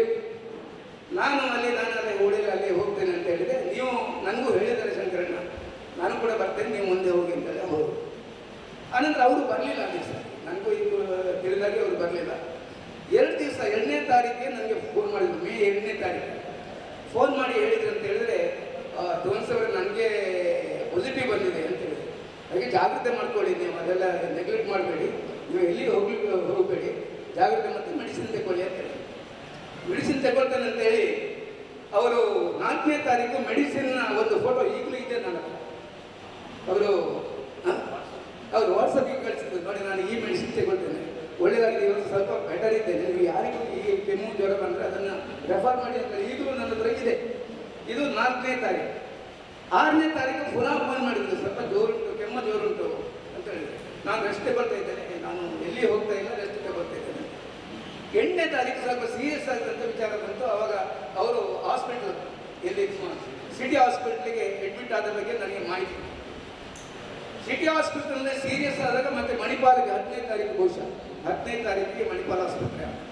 ಆಮೇಲೆ ನಿತ್ಯಾನಂದ ಕೆಮ್ಮಣ್ಣರವರ ಸ್ಥಿತಿ ನಾವು ದಿವಸಾಗಲೂ ಇಲ್ಲಿ ಅವರ ಸಂಬಂಧಪಟ್ಟವರೆಲ್ಲ ಇರ್ಬೋದು, ಅವರ ಭಾವ ರೋಹಿತ್ ರವರು, ನಾನು ಇವರಿಗೆ ಕಾಂಟ್ಯಾಕ್ಟ್ ಮಾಡಿದ್ದೇನೆ. ರೋಹಿತ್ ರವರಿಗೆ ದಿವಸಾಗಲೂ, ಇನ್ನು ಸಚಿನ್ ರವರು, ಅವರು ಬಹುಶಃ ನಿರಂತರವಾಗಿ ನನ್ನ ಹತ್ರ ಕಾಂಟ್ಯಾಕ್ಟ್ನಲ್ಲಿ, ಸಚಿನ್ ನಮ್ಮ ಅವರ ಅಣ್ಣ ಅಂದರೆ ರೋಹಿತ್ ರವರು, ಇವರೆಲ್ಲ ನಿರಂತರ ಕಾಂಟ್ಯಾಕ್ಟಲ್ಲಿ. ನಾವು ಅಂದರೆ ಅರ್ಧ ಗಂಟೆಗೆ ಅವರ ಸ್ಥಿತಿಗತಿಯನ್ನು ಸ್ಟಡಿ ಮಾಡ್ತಾ ಇದ್ದೇವೆ, ಹೇಗಿದ್ದಾರೆ ಅಂತ. ಎಲ್ಲರೂ ಕೂಡ ಜಾತಿ ಮತ ಭೇದವಿಲ್ಲದೆ, ಪಕ್ಷದ ಭೇದವಿಲ್ಲದೆ, ನನ್ನ ವಿಶೇಷವಾಗಿ ಹೇಳ್ತೇನೆ, ನಿತ್ಯಾನಂದ ಕೆಮ್ಮಣ್ಣರವರು ಹೇಗೆ ಬದುಕಿದರು ಅಂತ ಹೇಳಿದರೆ ಎಲ್ಲರೂ ಕೂಡ ಪಕ್ಷಾತೀತವಾಗಿ, ಎಲ್ಲರೂ ಕೂಡ ಹೈ ಲೆವೆಲ್ನ ಡಾಕ್ಟ್ರನ್ನು ಕನ್ಸಲ್ಟ್ ಮಾಡಿ, ಎಲ್ಲರೂ ಕೂಡ ಇವತ್ತು ನಮ್ಮ ಅವರು ದುಡಿದಂಥ ಪಕ್ಷ ಬಿಟ್ಟು ಎಲ್ಲವರು. ನಮಗೆ ದುರಾದೃಷ್ಟಕ್ಕೆ ನನಗೆ 12:30 ಮಿಡ್ ನೈಟ್, ಇದು 24ನೇ ತಾರೀಕು, ನನಗೆ ಸಚಿನ್ ರವರು ಫೋನ್ ಮಾಡಿದ್ರು ರಾತ್ರಿ ಮಿಡ್ ನೈಟ್ ಫೋನ್ ಮಾಡಿ, ಸ್ವಲ್ಪ ಸೀರಿಯಸ್ ಬಂದು ನೀವು ಡಾಕ್ಟ್ರಿಗೆ ಮಾತಾಡಬೇಕು ಅಂತ ಹೇಳಿದ್ರು. ಅವರು ಡಾಕ್ಟರ್ ಪದ್ಮಾವತಿ ಅಂದರೆ ಮತ್ತು ನಮಗೆಲ್ಲ ಒಳ್ಳೆಯದಿದೆ, ಇವರಿಗೆಲ್ಲ ಗೊತ್ತುಂಟು, ಮಾತಾಡಬೇಕಂತ. ನಾನು 2-3 ಸಲ ಟ್ರೈ ಮಾಡಿದೆ. ಅವರು 12:30 ಎಲ್ಲಿ ತಗೊಳ್ಳಿಲ್ಲ. 12:40 ನನಗೆ ಸುದ್ದಿ ಬಂತು. ನಾನು ನಂಬಲಿಕ್ಕೆ ಸಾಧ್ಯವಿಲ್ಲ. ನಾನು ಹೇಳಿದೆ, ದಯವಿಟ್ಟು ಯಾರಿಗೆ ಹೇಳಬೇಡಿ, ಯಾರೂ ರಾತ್ರಿ ನಿದ್ರೆ ಮಾಡಲಿಕ್ಕೆ ಇಲ್ಲ, ನಮ್ಮ ಪರಿಸ್ಥಿತಿ ಯಾರಿಗೆ ಬರೋದು ಬೇಡ, ನೀವು ಬೆಳಿಗ್ಗೆ ತಿಳಿಸಿ ಅಂತೇಳಿ ಬಹುಶಃ ಅದನ್ನು ಅಲ್ಲೇ ಗುಪ್ತವಾಗಿಟ್ಟು, ಇದು 12:40 24ನೇ ತಾರೀಕು. ನಾವೆಲ್ಲ ಶಾಕ್. ಯಾವ ವಿಚಾರ ಹೇಗೆ ತಿಳಿಸ್ಬೇಕಂತಲ್ಲ ಯಾರೂ ನಿರೀಕ್ಷೆ ಮಾಡೋದು. ನಿತ್ಯಾನಂದ ಕೆಮ್ಮಣ್ಣರವರು ಆ ದಿವಸ ನಮ್ಮನ್ನೆಲ್ಲ ಬಿಟ್ಟು ಹೋಗ್ತಾರಂತಲ್ಲ ಯಾರೂ ಕೂಡ ನಾವು ನಿರೀಕ್ಷೆ ಮಾಡಲಿಲ್ಲ. ಈಗ ಅಂಥ ಒಂದು ಬಾಡಿ ಅವ್ರಿಗೆ ಬೇಕು, ಅವ್ರದ್ದು ಆತ್ಮ ಸ್ಥೈರ್ಯ ಇತ್ತು. ಅವ್ರು ಹೇಳಿದಾಗೆ ನೀವೆಲ್ಲ ತಗೊಳ್ಳಿ, ನಾನು ತಗೊಳ್ಳೋದು ತೊಂದರೆ ಇಲ್ಲ, ನಾನು ಕರಾಟೆ ಅಂತ ಹೇಳಿ ಹೇಳೋದು ಅವರ ಆತ್ಮಸ್ಥೈರ್ಯದಲ್ಲಿ ಹೇಳಿದ್ದವರು. ಅಂಥ ಒಂದು ಆತ್ಮಸ್ಥೈರ್ಯ ಇದ್ದವರು ನಮ್ಮನ್ನೆಲ್ಲ ಬಿಟ್ಟು ಹೋಗ್ತಾರೆ. ನಾನು 2 ಸರಿ ಕೇಳಿದೆ, ನೀವು ಕನ್ಫರ್ಮ್ ಮಾಡಿದ್ರೆ ಇಲ್ಲ ಅಂತ ಹೇಳಿದವರು. ಸಚಿನ್ರು 12:40 ಹೇಳಿದಾಗ ನಮ್ಮ ಗಂಗಾ ಬಲವೇ ಉರಿಗೆ ಹೋಯಿತು. ನಾವೆಲ್ಲ ಪ್ರಯತ್ನಿಸ್ತಿದ್ದ, ಅದಕ್ಕೂ ವಿಶೇಷವಾಗಿ ಇಡೀ ಸಮಾಜ ಅವರನ್ನು ಪ್ರಯತ್ನಿಸ್ತಿತ್ತು. ಅವರು ಕೂಡ ಯಾವ ರೀತಿ ಜಾತಿ ಮತ ಬೇರೆ ಫಾದರ್ ಹೇಳಿದ್ರಲ್ಲ, ಅದೇ ರೀತಿ ಪಕ್ಷಾತೀತವಾಗಿ ಯಾರು ಕಷ್ಟದಲ್ಲಿ ಬಂದರೆ ಅವರು ಸಹಾಯ ಮಾಡುವಂಥ ಉದಾತ್ತವನ್ನು ಗುಣ ಅವರ ರಕ್ತದಲ್ಲಿ ಸಮಾಜ ಸೇವೆ ಎನ್ನುವ ಒಂದು ವಿಚಾರ ಇದೆ. ನಾವೆಲ್ಲ ನಿರೀಕ್ಷೆ ಮಾಡಿದ್ದು ಮುಂದಿನ ಒಂದು ಒಳ್ಳೆಯ ನಾಯಕತ್ವವನ್ನು ಅವರಿಗೆ ಕಟ್ಕೊಂಡು, ಅವರಿಗೆ ಎಷ್ಟೋ ಸಲ ನಾನು ಹೇಳಿದ್ದೀನಿ ಮಾತಾಡುವಾಗ, ನಮಗೆಲ್ಲ ಈಗ ಸ್ವಲ್ಪ ಏಜಾಗ್ತಾ ಬಂತು, ಇನ್ನು ನಾಯಕತ್ವವನ್ನು ನೀವು ತಗೊಳ್ಬೇಕಂತ ಹೇಳಿ. ಇಲ್ಲಿ ಮಹೇಶ್ ಅಂತ ಹೇಳ್ಬೋದು, ಅದೇ ವಿಚಾರವನ್ನು ಅವರು 4 ಸಲ 12ನೇ ತಾರೀಕಿನ ಸಭೆಯಲ್ಲಿ ಹೇಳಿದರು. ನಾಯಕತ್ವವನ್ನು ತಗೊಳ್ಳಿಕ್ಕೆ ನಾನು ಸಿದ್ಧತೆಯನ್ನು ಮಾಡ್ತಿದ್ದೇನೆ ಅಂತಲ್ಲ, ಅಂಥ ಒಂದು ಕೆಪಾಸಿಟಿ ಅವರಿಗೆ ಎಲ್ಲರನ್ನ ಕೂಡಿಕೊಳ್ಳುವುದು ಮತ್ತೆ ಸಾಮೂಹಿಕ ನಾಯಕತ್ವವನ್ನು ಬೆಂಬಲಿಸುವಂಥ ಒಂದು ಉದಾತ್ತ ವ್ಯಕ್ತಿತ್ವ ಅವರಲ್ಲಿತ್ತು. ಅವರೆಲ್ಲ ನಮ್ಮನ್ನು ಬಿಟ್ಟು ಹೋಗಿದ್ದಾರೆ. ಇವತ್ತು ಫಾದರ್ ಅವರು ಹೇಳಿದರು, ಅವರಲ್ಲಿ ವಿಶೇಷವಾದ ಕೆಲವಾರು ಗುಣಗಳಿವೆ. ಸಮಾಜ ಸೇವೆಯ ಗುಣ, ಎಲ್ಲರನ್ನ ಹೊಂದಿಕೊಂಡು ಹೋಗುವಂಥದ್ದು, ಜಾತಿ ಮತ ಭೇದವಿಲ್ಲದೆ ಅವರು ಜಾತ್ಯತೀತವಾಗಿ ವ್ಯವಹಾರ ಮಾಡುವಂಥ ರಘುವಂಶರು ಇದ್ದಾರೆ. ಬಹುಶಃ ಅವರನ್ನು ಬಹಳ ಹತ್ತಿರದಿಂದ ಮತ್ತು ಅವರು ಬಹಳ ಒಂದು ನಿಕಟವಾಗಿ ಅವರನ್ನು ಬಿಟ್ಟಾಗದಂಥ ಒಂದು ವ್ಯಕ್ತಿ ಅಂದರೆ ರಘುವಂಶರು. ಅವರಿಗೆ ಬಹುಶಃ ಮರುದಿವಸ ನಾವು ಹೇಳಿದಾಗ ನಮಗೆಲ್ಲ ನಂಬಲಿಕ್ಕೆ ಆಗಲಿಲ್ಲ. ಮಧುಸೂದನ್ ಅವರೆಲ್ಲ ತುಂಬ ಆತ್ಮೀಯರಲ್ಲಿದ್ದಾರೆ. ಬಟ್ ಏನು ಮಾಡೋದು ಹೇಳಿ, ನಾನು ಎಲ್ಲರಿಗೆ ಸಾವು ಅನಿವಾರ್ಯ, ಆದರೆ ಇಷ್ಟು ಬೇಗ ಬರ್ತದಂತ ಹೇಳಲಿಕ್ಕೆ ನಮಗೆ ಅದು ನಂಬಲಿಕ್ಕಾಗಲಿಲ್ಲ. ಮನುಷ್ಯ ಎಷ್ಟು ವರ್ಷ ಬದುಕುತ್ತಾನೆ ಎನ್ನುವುದು ಪ್ರಾಮುಖ್ಯ ಅಲ್ಲ, ಬದುಕಿರಾತು ಹೊತ್ತು ಎಷ್ಟು ಸಮಯ ಹೇಗೆ ಬದುಕಿದರು ಎನ್ನುವುದಕ್ಕೆ ನಿತ್ಯಾನಂದರವರು ಸ್ವಸ್ಥ ಒಂದು ಉದಾಹರಣೆ ನಮಗೆ. ಇವತ್ತು ಎಲ್ಲರೂ ಕೂಡ ಇವಾಗ ಸತ್ರು ಅವರು ಇಲ್ಲದಿದ್ದರೂ ಕೂಡ ಅವರನ್ನು ಸ್ಮರಣೆ ಮಾಡುವಂಥದ್ದು, ಅವರನ್ನು ನೆನಪು ಮಾಡುವಂಥದ್ದು, ಅವರು ನಿಧನರಾದಾಗ ಎಷ್ಟೋ ವ್ಯಕ್ತಿಗಳು ಮರುಕಪಟ್ಟಿರುವಂಥದ್ದು. ನನಗೆ ಆಶ್ಚರ್ಯ ಆಯಿತು. ನನಗೆ ಪ್ರಮೋದ್ ಮಧ್ವರಾಜ್ ಹೇಳಿದರು, ಅದೇ ನಿತ್ಯಾನಂದ ಇಷ್ಟು ಫೇಮಸ್ ಮಾಡ್ತಾರೆ ಅಂತೇಳಿ. ಅವರು ಈ ವಾಟ್ಸಪ್ನಲ್ಲಿ ಅದರಲ್ಲಿ ಇದರಲ್ಲಿ ಅವರಿಗೆ ಬಂದಂಥ ಒಂದು ಕಂಡೋಲೆನ್ಸಸ್ ನೋಡಿದಾಗ ಪ್ರಮೋದ್ ಮಧುರನಿಗೆ ಆಶ್ಚರ್ಯ ಆಯಿತು, ಇಷ್ಟು ಪಾಪ್ಯುಲರ್ ಇದ್ದರು ಅವರಂತೆ. ಆ ರೀತಿಯಲ್ಲಿ ಇದ್ದು ಕರಾಟೆಯಲ್ಲಿ ಬಹುಶಃ ಉನ್ನತ 5ನೇ 6ನೇ ಬೆಲ್ಟ್ ಬ್ಲ್ಯಾಕ್ ಬೆಲ್ಟ್ ಅನ್ನು ಹೊಂದಿದವರು ಬಹುಶಃ ಕೆಮ್ಮಣ್ಣಲ್ಲಿ ಸುತ್ತಮುತ್ತಲಲ್ಲಿ ಯಾರೂ ಇಲ್ಲ. ಅದೆಷ್ಟೋ ಮಕ್ಕಳಿಗೆ ಕರಾಟೆಯನ್ನು ಕಲಿಸಿದ ಗುರು ಅವರು, ಎಷ್ಟೋ ಮಕ್ಕಳಿಗೆ ಮಾರ್ಗದರ್ಶನ ಮಾಡಿದವರು. ಅಂಥ ವ್ಯಕ್ತಿ ಇವತ್ತು ಇಲ್ಲ. ನಾವು ಫಾದರ್ ಹೇಳಿದಾಗ ಇದೇನು ಮಾಡ್ಲಿಕ್ಕಾಗೋದಿಲ್ಲ, ನಾವು ಅವರ ಸ್ಮರಣೆಯನ್ನು ತೆಗಿತಾ ಇರಬೇಕು. ನಾನು ಹೇಳೋದು ಹೊಸೆ ಗ್ರಾಮ ಪಂಚಾಯತ್ ಮತ್ತು ಎಲ್ಲ ಅಭಿಮಾನಿಗಳು ಅವರ ನೆನಪು ಶಾಶ್ವತವಾಗಿ ಉಳಿಯುವಂಥ ಒಂದು ಕೆಲಸ ನಾವು ಮಾಡಬೇಕಾಗುತ್ತೆ. ಅಲ್ಲ, ಇವತ್ತು 6 ತಿಂಗಳು ಬಹುಶಃ 24ನೇ ತಾರೀಕಿಗೆ ದಿನಕರನ್ ಅವರು 6 ತಿಂಗಳಾಗ್ತಾ ಇದೆ. ಟೂ ಲೇಟ್ ಇರಲಿ, ಇದಕ್ಕೆಲ್ಲ ಡೇಟ್ ಅಂತ ಹೇಳಲಿಕ್ಕಾಗೋದು. ಆದರೂ ಎಲ್ಲರಿಗೆ ನೆನಪು ಮಾಡುವಂಥ ಕೆಲಸ ಮಾಡಿದರೆ ಶಾಶ್ವತವಾಗಿ ಸಾರ್ವಜನಿಕ ರಂಗದಲ್ಲಿ ಒಂದು ಅವರ ನೆನಪು ಉಳಿಯುವಂಥ ಒಂದು ಒಂದು ಕಾರ್ಯಕ್ರಮವನ್ನು ಹಮ್ಮಿಕೊಳ್ಳುವ ಮೂಲಕ ನಿತ್ಯಾನಂದ ಚಿರಂಜೀವಿ ಹೇಳುವ ರೀತಿಯಲ್ಲಿ ನಾವೆಲ್ಲ ಮಾಡಬೇಕು ಅಂತ ಹೇಳಿದ ಅವರ ಆತ್ಮಕ್ಕೆ ಚಿರಶಾಂತಿಯನ್ನು ಕೋರುತ್ತೇನೆ. ವಿಶೇಷವಾಗಿ ಅವರ ತಾಯಿ, ಅವರ ಸಹೋದರರು ಮತ್ತು ಅವರ ಸಹೋದರಿಯರಿದ್ದಾರೆ. ಅವರನ್ನು ಹೊಂದಿಕೊಂಡ ಒಂದು ದೊಡ್ಡ ಫ್ಯಾಮಿಲಿ ಇದೆ. ಅವರಿಗೆಲ್ಲರಿಗೂ ದುಃಖ ಸಹಿಸುವ ಶಕ್ತಿ ಆ ಪರಮಾತ್ಮ ನೀಡಲಿ. ನಿತ್ಯಾನಂದ ನಮ್ಮ ಹುಟ್ಟಿ ಬನ್ನಿ ಅಂತ ಹೇಳಿದರೆ ಅದನ್ನು ನಾವು ಕಾಟಾಚಾರಕ್ಕೆ ಹೇಳಿದಾಗೆ ಆಗ್ತದೆ. ಅದು ಹುಟ್ಟಿ ಬರುವಂಥದ್ದು, ಅದು ಭಗವಂತನ ಒಂದು ಲೀಲೆಗೆ ಸಂಬಂಧಪಟ್ಟದ್ದು. ಅದೇನಿದ್ರೂ ನಾವೆಲ್ಲ ಒಟ್ಟುಗೂಡಿ ಒಂದು ಸ್ಥಿರಸ್ಥಾಯಿ ಆಗುವಾಗ, ಅವರ ನೆನಪು, ಅವರ ಹೆಸರು ಸ್ಥಿರಸ್ಥಾಯಿ ಆಗುವಾಗೆ ನಾವೆಲ್ಲ ಒಂದು ಕಾರ್ಯಕ್ರಮವನ್ನು ಹಮ್ಮಿಕೊಳ್ಳೋಣ. ನಾನು ಸಂಪೂರ್ಣವಾದ ಸಹಕಾರವನ್ನು ನಾನು ಕೊಡಲಿಕ್ಕೆ ತಯಾರಿದ್ದೇನೆ ಅಂತ ಹೇಳ್ತಾ, ಇವತ್ತು ಕಾರ್ಯಕ್ರಮದಲ್ಲಿ ತುಂಬ ಜನ ಬಂದಿದ್ದೀರಾ.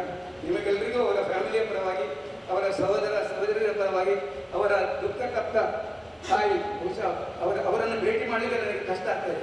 ಅವರು ಎದುರಿಗೆ ಹೋಗುವುದು ಹೇಗೆ ಅಂತೇಳಿ ನಾನು ಯಾವಾಗಲೂ ನೆನಪು ಮಾಡ್ಕೊಳ್ತಾರೆ. ಅವರೇ ಎದುರಿಗೆ ಹೋಗಲಿಕ್ಕೆ ತೆಗೆಯಲ್ಲ. ಒಂದು ಬಂಗಾರದಂಥ, ಇವರು ಹೇಳಿದಂಥದ್ದು ಮುತ್ತು, ನಮ್ಮ ಒಂದು ಕುಟುಂಬದ ಮುತ್ತು ಅಂತೇಳಿ ಅವರ ಸಹೋದರ ಓಂ ಪ್ರಕಾಶ್ ಅವರು ಹೇಳಿದರು. ಅವರ ಅಂಥ ಮುತ್ತನ್ನು ಕಳೆದುಕೊಂಡ ತಾಯಿಯನ್ನು ನಾವು ಪುನಃ ಹೋಗಿ ಅವರ ಕಣ್ಣಲ್ಲಿ ನೀರು ಒರೆಸೋದು ನನಗೆ ಸ್ವಲ್ಪ ಸಮಯ ಹೋಗಲಿ ಅಂತೇಳಿ ಡೈಲಿ ನೆನಪಾಗ್ತದೆ. ಬಟ್ ಈಗ ಹೋಗಲಿಕ್ಕೆ ಪುನಃ ಅವರನ್ನು ಅಳಿಸುವ ರೀತಿಯಲ್ಲಿ ಆಗ್ತದೆ ಅಂತ ಹೇಳ್ತಾ, ಅವರಿಗೂ ಆ ಪರಮಾತ್ಮ ದುಃಖ ಶಕ್ತಿ ಕೊಡಲಿ. ಅವರಿಗೆಲ್ಲರಿಗೂ ಕುಟುಂಬದವರಿಗೆ ದುಃಖ ಸಹಿಸುವ ಶಕ್ತಿ ಕೊಡಲಿ.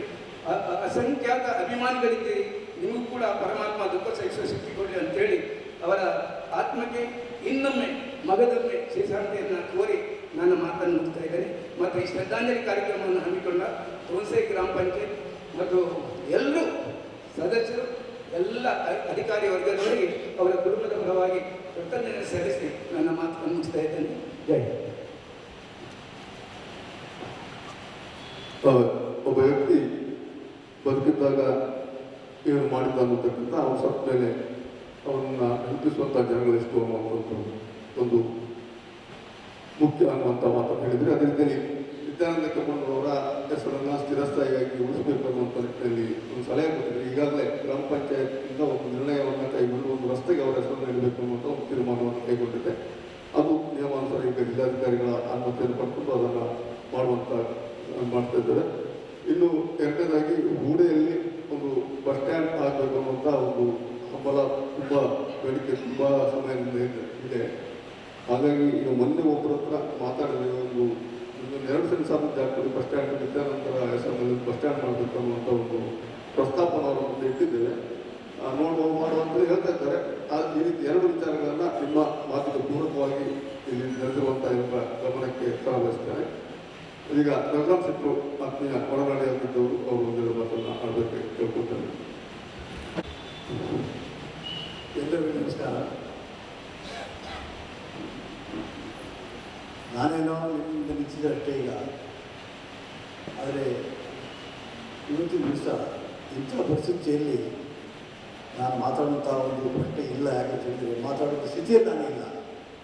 ನಮ್ಮ ಪೊಲೀಸರು ಹೇಳಿದರು, ನಿತ್ಯಾನಂದರವರ ನಿಕಟವಾದಂಥ ಒಂದು ಸಂಪರ್ಕ ಇದ್ದಂಥ ರಘುರಾಮ್ ಶೆಟ್ಟರು ಅಂತ.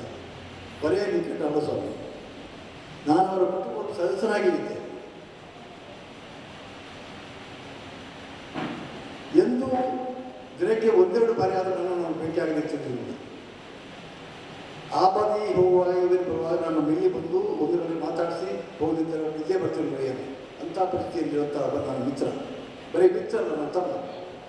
ನನಗೆ ಜೀವನದಲ್ಲಿ ಎಲ್ಲ ಸಂಬಂಧಿಕರು, ಅಜ್ಜನಿಂದ ಹಿಡಿದು ಅಜ್ಜ, ಅಜ್ಜಿ, ತಂದೆ, ತಾಯಿ, ಅಣ್ಣ, ಅಕ್ಕ, ತಂಗಿ, ಸೊಸೆಯಂದರು, ಅಳಿಯಂದರೆಲ್ಲ ಇದ್ದಾರೆ. ತಮ್ಮ ಹಬ್ಬ ಇರಲಿಲ್ಲ. ನನ್ನ ಸಂಸಾರದಲ್ಲಿ ತಮ್ಮ ಹಬ್ಬ ಇರಲಿಲ್ಲ. ಆ ತಮ್ಮನ ಸ್ಥಾನ ನಾನು ಅವನಿಗೆ ಕೊಟ್ಟಿದ್ದೆ.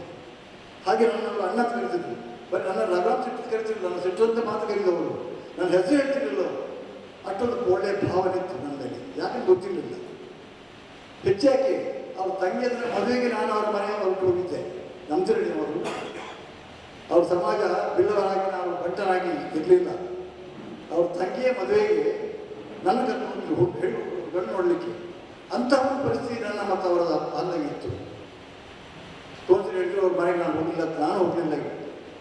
ಈ ಹೇಗೆ ಹೋಗಬೇಕು, ಯಾವ ರೀತಿಯಲ್ಲಿ ಹೋಗ್ಬೇಕು, ನಾನು ಯಾರನ್ನು ಮಾತಾಡಿಸ್ಬೇಕು, ಯಾರನ್ನು ನೋಡಬೇಕು, ನಾನು ಆ ದಾರಿಯ ಮುಚ್ಚಿ ಹೋಗಿ ಅಂತ ಪರಿಸ್ಥಿತಿ ನಿರ್ಮಾಣ ಆಗಿರುವಾಗ ಹೇಗೆ ಹೋಗಿ ನಾನು ಯಾರ ಮಗು ನೋಡಲಿ ನಾನು ಹೋಗಿ ಅನ್ನೋ ಒಂದು ಪರಿಸ್ಥಿತಿ ಇರುವಾಗ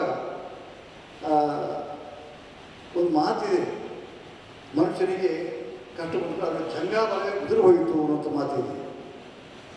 ಒಂದು ಮನುಷ್ಯ ಸರಿಯಾಗಿ ಇರಬೇಕಾದ್ರೆ ಅವನಿಗೆ ಆ ಬೆನ್ನು ಮೂಳೆ ಗಟ್ಟಿರ್ಬೇಕಂತ ಅವನಿಗೆ. ಆ ಬೆನ್ನು ಮೂಳೆ ಗಟ್ಟಿದ್ರೆ ಮಾತ್ರ ಆ ಮನುಷ್ಯನ ದೇಹ ಸರಿಯಾಗಿ ಇರ್ತದೆ. ಅಂತ ಬೆನ್ನು ಮೂಳೆ ಇರುವಂಥ ತಮ್ಮನ ಸ್ಥಾನಗಳಂತ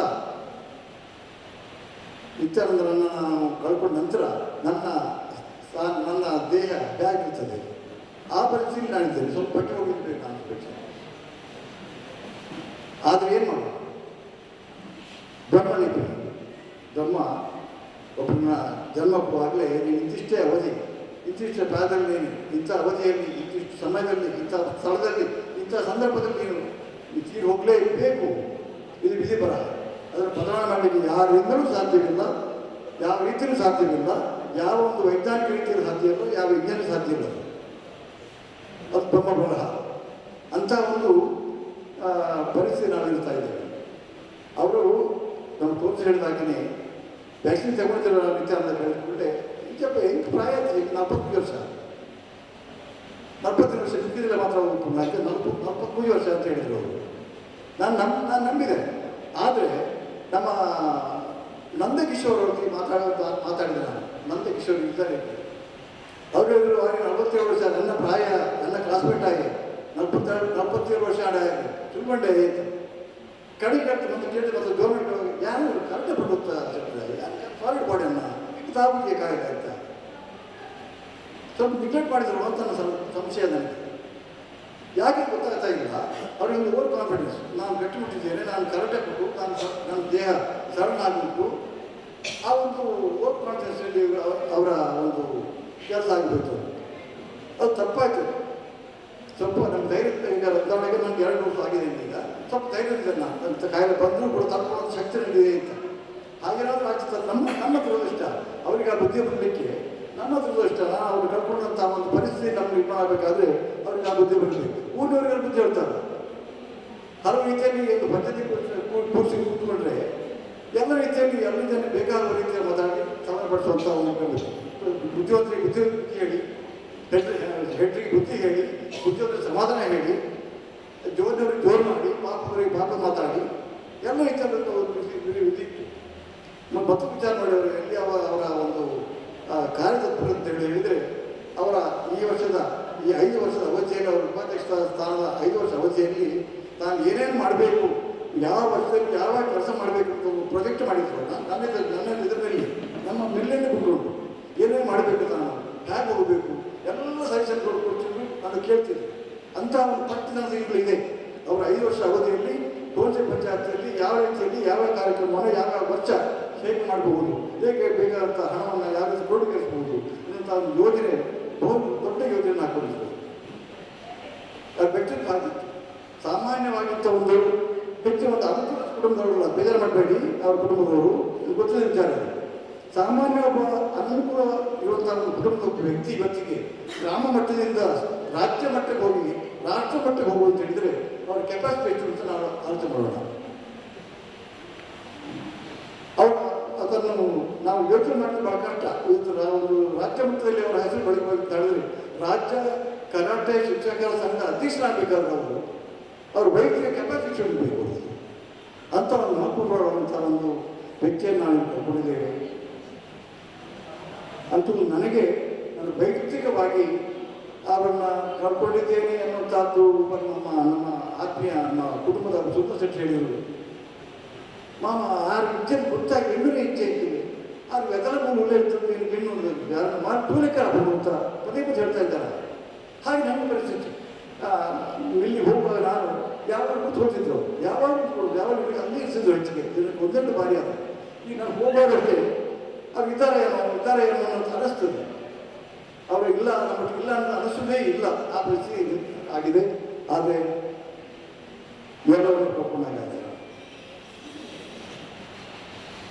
ಒಂದು ವಿಚಾರ ಅಂತ ಹೇಳಿದ್ರೆ ಭಾಳ ಅದೊಂದು ದುಃಖದಲ್ಲಿ ಒಂದು ಸಂತೋಷ. ಏನು ಒಬ್ಬ ವ್ಯಕ್ತಿಗೆ ಸಂಸಾರ ಮತ್ತು ಹೆಂಡತಿ ಮಕ್ಕಳು ಮದುವೆ ಆಗದೇ ಇರುವಂತಹ ಒಂದು ಪರಿಸ್ಥಿತಿಯಿಂದ ಹೆಂಡತಿ ಮಕ್ಕಳ ಒಂದು ಗೋಡು ಇಲ್ಲ. ಇದು ಎರಡು ರೀತಿಯಲ್ಲಿ ತಂದೆ ತಾಯಿ ಸಂಸಾರ, ಹೆಂಡತಿ ಮಕ್ಕಳು ಎರಡು ರೀತಿಯ ಒಂದು ಗೋಡು ಇರ್ತಿತ್ತು.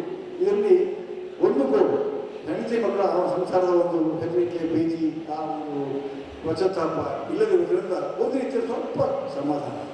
ಇದರಲ್ಲಿ ಎರಡು ರೀತಿಯ ಗೋಳಾಗ್ತಿತ್ತು ಅಥವಾ ಆ ಸಂಸಾರಕ್ಕೆ. ಅದರಿಂದ ಇವತ್ತು ಅಂತ ಹೇಳಿದ್ರೆ ಅಗಲಿದ್ರು ನಮ್ಮನ್ನು. ಆದರೆ ನಾವು ಅವ್ರನ್ನ ಆಗಲಿಕ್ಕೆ ಸಾಧ್ಯ ಇಲ್ಲ.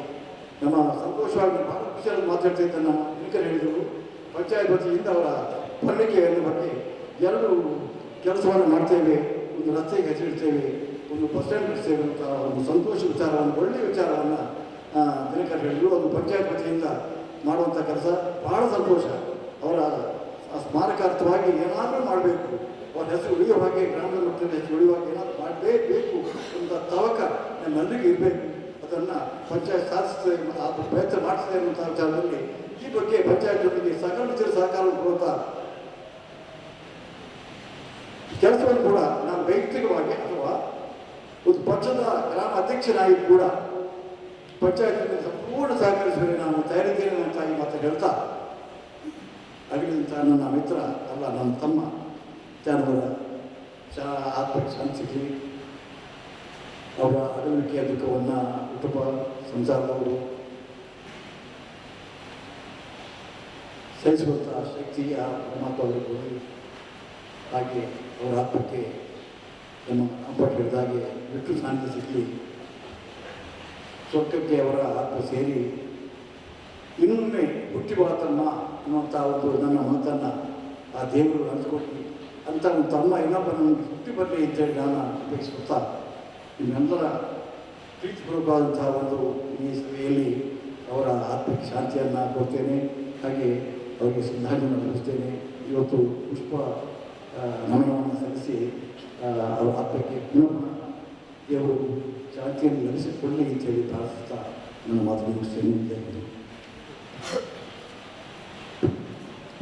ಈಗ ನಮ್ಮೊಂದಿಗೆ ಗ್ರಾಮ ಪಂಚಾಯತ್ನ ಮಾಜಿ ಅಧ್ಯಕ್ಷರು ನಿತ್ಯಾನಂದರವರ ಒಡನಾಡಿಯಾಗಿದ್ದಂಥ ವೆಂಕಟೇಶ್ ಚಿಕ್ಕುಂದರ್ ಅವರು ಒಂದೆರಡು ಮಾತನಾಡಬೇಕಾಗಿ ಹೇಳ್ಕೊಳ್ತೇನೆ.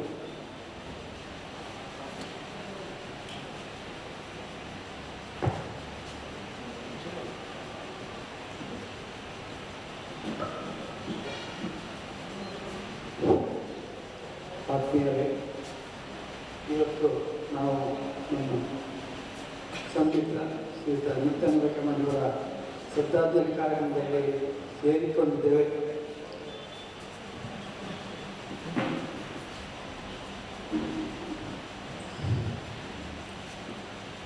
ಇದು ಈಗಾಗಲೇ ನಮ್ಮ ಮಾಸ್ಟರ್ ರಾಮ್ ಮಾಸ್ಟರ್ ಸಾವು ಹುಟ್ಟು ಅನಿರೀಕ್ಷಿತ, ಸಾವು ಅನಿವಾರ್ಯ ಅಂತ. ಸರಿ, ಅದು ಈ ಮಾನವ ಜನ್ಮಕ್ಕೆ ಅದು ದೇವರು ಕೊಟ್ಟ ಕೊಡುಗೆ, ಸಾವು, ಹುಟ್ಟು ಮತ್ತು ಸಾವು. ಆದರೆ ಸಾವನ್ನು ನಾವು ಸಾಧಾರಣವಾಗಿ ಒಂದು 80 ವರ್ಷದ ನಂತರ ನಾವು ನಿರೀಕ್ಷಿಸ್ತೇವೆ, ಹೆಚ್ಚಾಗಿ ಹಾಗೆ ನಿರೀಕ್ಷಿಸ್ತೇವೆ. ಯಾಕೆ ಇಲ್ಲವರು ಇವರು ನಮ್ಮ ಒಡನಾಡಿ ಆಗಿದ್ದೆ ಅಥವಾ ಬೇರೆ ಯಾರು ಯಾರೇ ಆಗಿತ್ತು, ಒಂದು 80 ವರ್ಷದವರು ತೀರ್ಕೊಂಡು ಅಂತ ಹೇಳಿದಾಗ ಅದೊಂದು ದೊಡ್ಡ ವಿಷಯ ಆಗೋದಿಲ್ಲ. ಆದರೆ ಈಗಾಗಲೇ ನಮ್ಮ ರಘುರಾಮ್ ಶೆಟ್ಟಿ ಈಗ 47 ವರ್ಷ ಆಯ್ತಂತ, ನಮಗೆ ನೋಡುವಾಗ ಅವರು ಇನ್ನೂ 30-35 ವರ್ಷದವರಾಗೆ ಕಾಣ್ತಾ ಇದ್ದಾರೆ. ಹಾಗಾಗಿ ಅಂಥವ್ರು ತೀರ್ಕೊಂಡಾಗ ನಮಗೆ ಸಹಜವಾಗಿ ನೋವಾಗ್ತದೆ. ಆದರೆ ಒಬ್ಬ ನಿತ್ಯಾನಂದ ಕೆಮ್ಮಣ್ಣರಂಥ ಒಬ್ಬ ಉತ್ತಮ ವಾಗ್ಮಿ ಮತ್ತು ಸಮರ್ಥ ಸಂಘಟಕ ಅವರೊಂದಿಗೆ ನಾವು ಇತ್ತ ಅಂತ ಹೇಳ್ಕೊಳಕ್ಕೆ ನಮಗೆ ತುಂಬ ಹೆಮ್ಮೆ ಆಗ್ತದೆ. ಅವರು ನಮಗಿಂತ ಕಿರಿಯರಾದರೂ ರಂಗನಾಥ್ ಶೆಟ್ಟಿ ಹೇಳಿದಾಗ ಸಂದರ್ಭದವರು ಹೇಳಿದರು, ಯಾವಾಗಲೂ ಫೋನ್ ಮಾಡಿ ವಿಷಯ ಕೇಳ್ತಾ ಇದ್ದಾರೆ. ಯಾವುದೇ ಸಂದರ್ಭದಲ್ಲಿ ಅವರಿಗೆ ಇಕ್ಕಟ್ಟಿನ ಪರಿಸ್ಥಿತಿ ಏನಾದರೂ ಬಂದಾಗ ಅವರು ಎಲ್ಲರನ್ನೂ ಯಾವತ್ತೂ ಅವರು ಇವರನ್ನು ಭೇದ ಮಾಡಿ ಎಲ್ಲರ ಹತ್ರ ಒಂದು ಫೋನ್ ಮಾಡಿ ಅವ್ರು ಮಾತಾಡ್ತಿದ್ರು. ಮತ್ತು ನಮ್ಮ ಧರ್ಮಗುರುಗಳು ಹೇಳಿದ್ರು ಅವ್ರಿಗೆ ಯಾವುದೇ ಧರ್ಮದ ಕಟ್ಟುಪಾಡು ಇಲ್ಲ ಅಂತ. ಖಂಡಿತವಾಗಿಯೂ ಅದು ಸತ್ಯವಾಗಿರುತ್ತದೆ. ಅವರಿಗೆ ಯಾವುದೇ ಧರ್ಮ ಜಾತಿಗಳ ಒಂದು ಯಾವುದೇ ಕಟ್ಟುಪಾಡು ಅವರಿಗೆ ಇರಲಿಲ್ಲ. ಹಾಗೆ ಬದುಕಿದ್ರು ಒಬ್ಬ ಉತ್ತಮ ಸ್ನೇಹಿತನಾಗಿ ಎಲ್ಲರೊಂದಿಗೂ ಬೆರೆಯುವಂಥ ಒಂದು ವ್ಯವಸ್ಥಿತ ಮನೋಧರ್ಮ ಅವರಲ್ಲಿತ್ತು.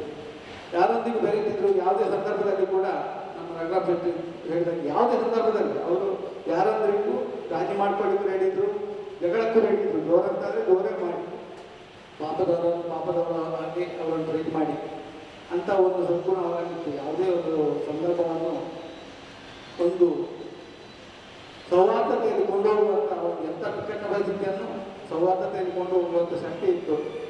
ಹಾಗೆ ನಮ್ಮ ತೋನ್ಸೆ ಅವರು ಒಂದು ಮಾತು ಹೇಳಿದರು. ಆ ದಿವಸ ನಾನು ಹೋಗಿದ್ದೆ, ಅದೇ ದಿವಸ ಕೊರೋನಾ ಟೆಸ್ಟಿಗೆ ನಾನು ಹೋಗಿದ್ದೆ. ನಾನು ಅವರು ಮತ್ತು ತೋನ್ಸೆ ಅವರು 3 ಜನ ಇತ್ತು. ಅವ್ರು ಡಾಕ್ಟ್ರೆ ಕೇಳಿದ್ರು, ಏನು 3 ಜನ ದಿಗ್ಗಜರು ಬಂದು ಒಂದೇ ಸಲ ಬಂದಿದ್ದೀರಿ, ಹೇಳ್ಕೊಂಡು ಬಂದಿದ್ದೀರಾ? ಆ ದಿವಸ ಅವರಿಗೂ ಟೆಸ್ಟ್ ಮಾಡಿದ್ರು, ನನಗೂ ಟೆಸ್ಟ್ ಮಾಡಿದ್ರು, ನಾನು 8ಕ್ಕೆ ಟೆಸ್ಟ್ ಮಾಡಿದ್ರು. ಆವಾಗಲೇ ನಾವು ಮಾತಾಡ್ಕೊಂಡು ಜಾಗ್ರತೆ ಮಾಡ್ಕೊಳ್ಳಿ ಅಂತ. ಆದರೆ ಅವರು ಅದೇ ತೋನ್ಸೆ ಅವ್ರು ಹೇಳಿದಾಗೆ, ನಾನು ಕರಾಟೆ ಪಟ್ಟು ನನಗೇನಾಗ್ತದೆ, ನೀವು ಜಾಗ್ರತೆ ಮಾಡ್ಕೊಳ್ಳಿ. ಮತ್ತೆ ಫೋನ್ ಮಾಡಿ ಮನೆಗೆ ಹೋದಾಗಲೂ ಫೋನ್ ಮಾಡಿ ಅದನ್ನೇ ಮಾತಾಡ್ತಿದ್ರು.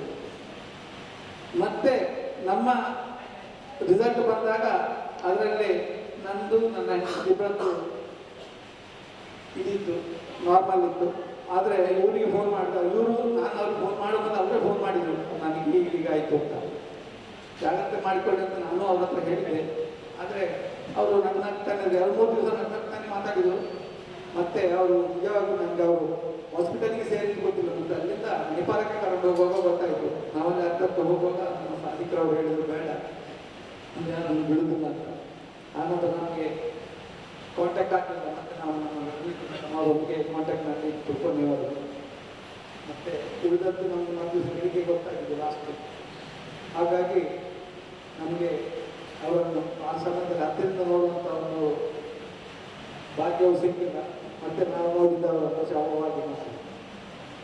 ಹಾಗಾಗಿ ಈಗಲೂ ನಮಗೆ ಅವ್ರು ಹೇಳಿದಾಗೆ ಅವ್ರು ನಮ್ಮೊಂದಿಗೆ ಇಲ್ಲ ಅಂತ ಹೇಳಿಕೆ ಬರೋದಿಲ್ಲ.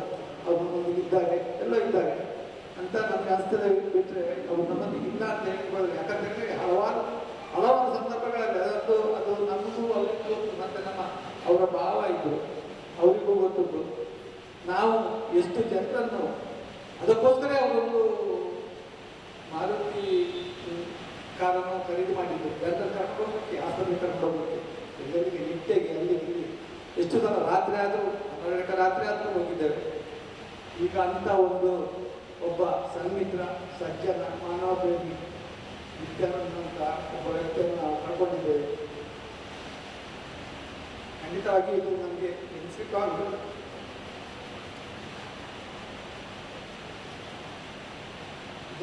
ಅರಗಿಸ್ಕೊಳ್ತಾ ಆಗ್ತದೆ.